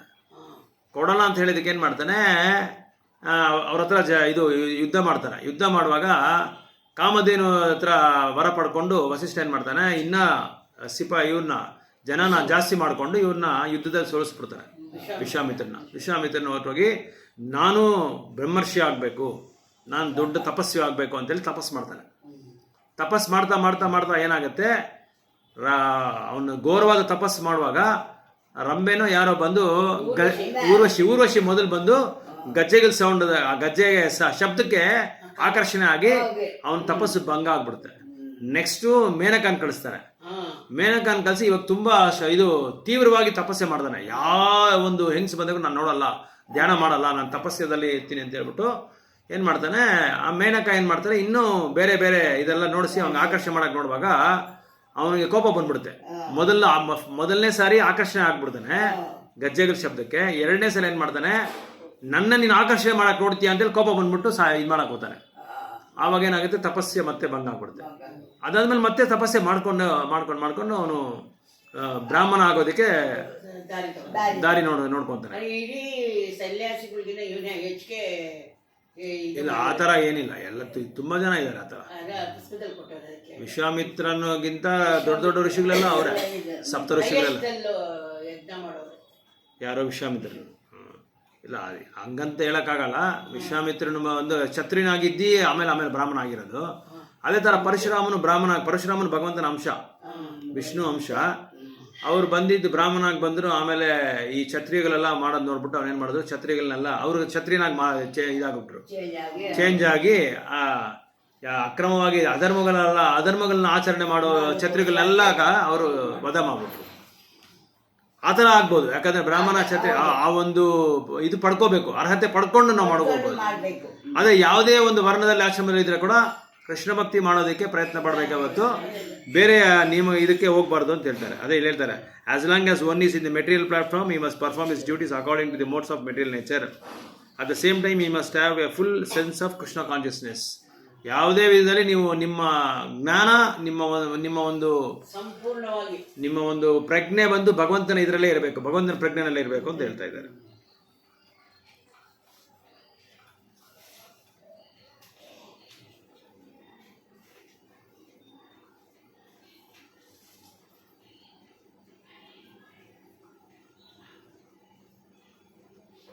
ಸೊ ಅದಕ್ಕೆ ಇಲ್ಲಿ ಏನು ಹೇಳ್ತಾರೆ ಅಂದರೆ, ವೇದಗಳಲ್ಲಿ ಒಂದು ಗುರುವನ್ನ ನಾವು ಸಂಪರ್ಕಿಸ್ಬೇಕು. ಗುರುವನ್ನ ಸಂಪರ್ಕಿಸ್ಬಿಟ್ರೆ ಆ ಗುರು ನೋಡಿದ್ರೆ ಗುರು ಹೇಳ್ತಾರೆ ನಿನ್ಗೆ ಈ ಸೇವೆನೇ. ಯಾಕಂದ್ರೆ ನಮ್ಮ ಸೈಕೋ ಫಿಸಿಕಲ್ ನಮ್ಮ ಪ್ರವೃತ್ತಿ ಇರುತ್ತೆ, ನಮ್ಮ ನೇಚರ್. ಈಗ ಕೃಷ್ಣಗೆ ಇವಾಗ ಜಪ ಮಾಡೋದ್ರೆ ಜಪ ಮಾಡಲ್ಲ, ಯಾಕಂದ್ರೆ ಇವಾಗ ನಾನು ನಿದ್ದೆ ಮಾಡಿ ಎದ್ದಿದ್ದಾನೆ, ಅವನ ಮೂಡ್ ಬೇರೆ ಇರುತ್ತೆ. ಇವಾಗ ಅವನ ಹತ್ರ ಕೈ ಕೊಟ್ಬಿಟ್ಟು ಜಪ ಮಾಡೋದೇ ಮಾಡಲ್ಲ. ಆತರ ಆ ಮನುಷ್ಯನಿಗೆ ತಕ್ಕಂತೆ, ಅವನ ಪ್ರವೃತ್ತಿಗೆ ತಕ್ಕಂತೆ, ಅವನ ಪ್ರಕೃತಿಗೆ, ಅವನ ಸ್ವಭಾವಕ್ಕೆ ತಕ್ಕಂತೆ ನಾವು ಕೆಲಸ ಮಾಡಬೇಕು. ಸ್ವಭಾವಕ್ಕೆ ತಕ್ಕಂತೆ ನಾವು ಕೆಲಸ ಮಾಡಬೇಕು, ಸ್ವಭಾವಕ್ಕೆ ತಕ್ಕಂತೆ ಅವ್ರಿಗೆ ಹೇಳ್ಬೇಕು. ಎಲ್ಲ ಟೈಮಲ್ಲಿ ಎಲ್ಲ ಹೇಳಕ್ಕಾಗಲ್ಲ ಅವ್ರಿಗೆ. ಏನು ಅವ್ರಿಗೆ ಇವಾಗ ನಾನು ಸೈನ್ಸ್ ಓದ್ತೀನಿ ಅಂದ್ರೆ ಅವ್ನು ಸೈನ್ಸೇ ಓದಿಸ್ಬೇಕು, ಅವನಿಗೆ ಕಾಮರ್ಸ್ ಕೊಡಬಾರ್ದು. ಕಾಮರ್ಸ್ ಓದೋನ್ಗೆ ಸೈನ್ಸ್ ಕೊಟ್ರೆ ಅವ್ನು ಓದಲ್ಲ, ಸುಮ್ಮನೆ ಬಲವಂತಕ್ಕೆ ಹೋಗ್ಬಿಟ್ಟು ಸ್ಕೂಲ್ಗೆ ಹೋಗ್ಬಿಟ್ಟು ಬರ್ತಾ ಇರ್ತಾನೆ ಅಷ್ಟೇ. ಅವನು ಓದೋದೆಲ್ಲ ಅವನಿಗೆ ಬೇರೆದೆಲ್ಲ ವೇಸ್ಟ್, ಅವನಿಗೆ ಸಮಯನೂ ವೇಸ್ಟು, ಶಕ್ತಿನೂ ವೇಸ್ಟು, ಎನರ್ಜಿ ಎಲ್ಲ ವೇಸ್ಟು. ಅದಕ್ಕೆ ಅವನು ಇದಕ್ಕೆ ತಕ್ಕಂತೆ ಕೊಡ್ಬೇಕು, ಅವನ ಸ್ವಭಾವಕ್ಕೆ ತಕ್ಕಂತೆ. ಅವನ ಕೈಯಲ್ಲಿ ಏನು ಮಾಡೋಕ್ಕಾಗುತ್ತೋ, ಶಾರೀರಿಕವಾಗಿ ಶಕ್ತಿ ಏನಿದ್ದು, ಆಮೇಲೆ ಅವನು ಸೈಕೋ, ಅವನ ಮೈಂಡ್ಗೆ ತಕ್ಕಂತೆ, ಅವನು ಇದಕ್ಕೆ ತಕ್ಕಂತೆ ನಾವು ಮಾಡಬೇಕೇ ಹೊತ್ತು ಬೇರೆ ಇದನ್ನು ಅವನಿಗೆ ಏನಾದರೂ ನಾವು ಒತ್ತಡ ಕೊಟ್ರೆ ಯಾವ ಕೆಲಸ ನಮಗೂ ವೇಸ್ಟು, ಅವನಿಗೂ ವೇಸ್ಟ್. ಈಗ ತುಂಬಾ ಜನ ಏನ್ ಮಾಡ್ತಾರೆ, ತಂದೆ ತಾಯಿಗಳು ಡಾಕ್ಟರ್ ಓದು, ಇಂಜಿನಿಯರ್ ಓದು, ನೀನ್ ದೊಡ್ಡ ಆಡಿಟರ್ ಆಗು, ಆದ್ರೆ ಅವನಿಗೆ ಆಸೆನೇ ಇರಲ್ಲ. ಆಮೇಲೆ ಅವ್ನು ಓದಕ್ಕೂ ಪ್ರಜ್ಞೆನೂ ಇರಲ್ಲ, ಅಷ್ಟೊಂದು ಕೆಪಾಸಿಟಿ ಇರಲ್ಲ ಅವನಿಗೆ. ತಂದೆ ತಾಯಿ ನಮ್ಮ ಅಕ್ಕನ ಮಗ ಓದ್ತಾ ಇದ್ದಾನೆ, ನಮ್ಮ ಮಾವನ ಮಗಳು ಓದ್ತಾ ಇದಾರೆ, ನಮ್ಮ ಅಣ್ಣನ ಮಗಳು ಓದ್ತಾ ಇದಾರೆ ಅಂತ ಹೇಳ್ಬಿಟ್ಟು ಇವ್ರನ್ನೂ ಒತ್ತಡ ಕೊಟ್ಟು ಓದಿಸಿದ್ರೆ ನಮ್ ದುಡ್ಡೇ ವೇಸ್ಟ್. ಅವನು ಓದಲ್ಲ. ಅವನೇನ್ ಹೇಳ್ತಾನೆ, ನಾನು ಮೊದಲೇ ಹೇಳಿದೆ ನಾನು ಇದು ಓದಕ್ಕಾಗಲ್ಲ, ನನಗೆ ಇದು ನನಗೆ ಅಂತಲ್ಲ ಅಂತ ಹೇಳಿದೆ. ನೀವು ಓದು ಅಂದ್ರೆ ನಾನು ಓದ್ದೆ, ನೀವು ಕೇಳಲಿಲ್ಲ, ನನಗೆ ಇಷ್ಟ ಇಲ್ಲ, ಆ ಥರ ಆಗುತ್ತೆ. ಅದಕ್ಕೆ ಅವ್ರಿಗೆ ಶಾರೀರಿಕವಾಗಿ, ಅವನು ಮಾನಸಿಕವಾಗಿ ಅವನು ಏನ್ ಮಾಡ್ತಾನೋ ಅದನ್ನೇ ಮಾಡಬೇಕೇ ಹೊತ್ತು ಬೇರೆಯವರು ಮಾಡ್ತಾರೆ ಅಂತ ನಾವು ಇದು ಮಾಡಬಾರ್ದು, ಮಾಡ್ಲೇಬಾರ್ದು. ಅದನ್ನೇ ಇಲ್ಲಿ ಹೇಳ್ತಾ ಇರೋದು. ಅವ್ರವ್ರಿಗೆ ಅವ್ರ ಬುದ್ಧಿ ತಕ್ಕಂತೆ, ಅವ್ರ ಕೆಪಾಸಿಟಿ ತಕ್ಕಂತೆ, ಅಲ್ಲ ಅವ್ರವ್ರ ಕೆಪಾಸಿಟಿ ತಕ್ಕಂತೆ ನಾವು ಕೆಲಸ ಮಾಡಿಸ್ಬೇಕೇ ಹೊತ್ತು. ಈಗ 50 kg ಇದು ಭಾರ ಹೊತ್ತವನಿಗೆ 100 kg ಕೊಟ್ರೆ ಹೊತ್ತಾನ ಆಗಲ್ಲ. ಅವನ ಕೈಯಲ್ಲಿ ಶಕ್ತಿ ಇರಲ್ಲ. ಆ ಥರನೇ ಅವ್ನಿಗೆ ಎಷ್ಟು ಒತ್ತಕ್ಕಾಗುತ್ತೋ ಅಷ್ಟೇ ಕೊಡಬೇಕಾಗುತ್ತೆ, ಜಾಸ್ತಿ ಕೊಡೋಕ್ಕಾಗಲ್ಲ. ಸೊ ನೀವು ಚಾಂಟಿಂಗ್ ಮಾಡ್ಕೊಂಡು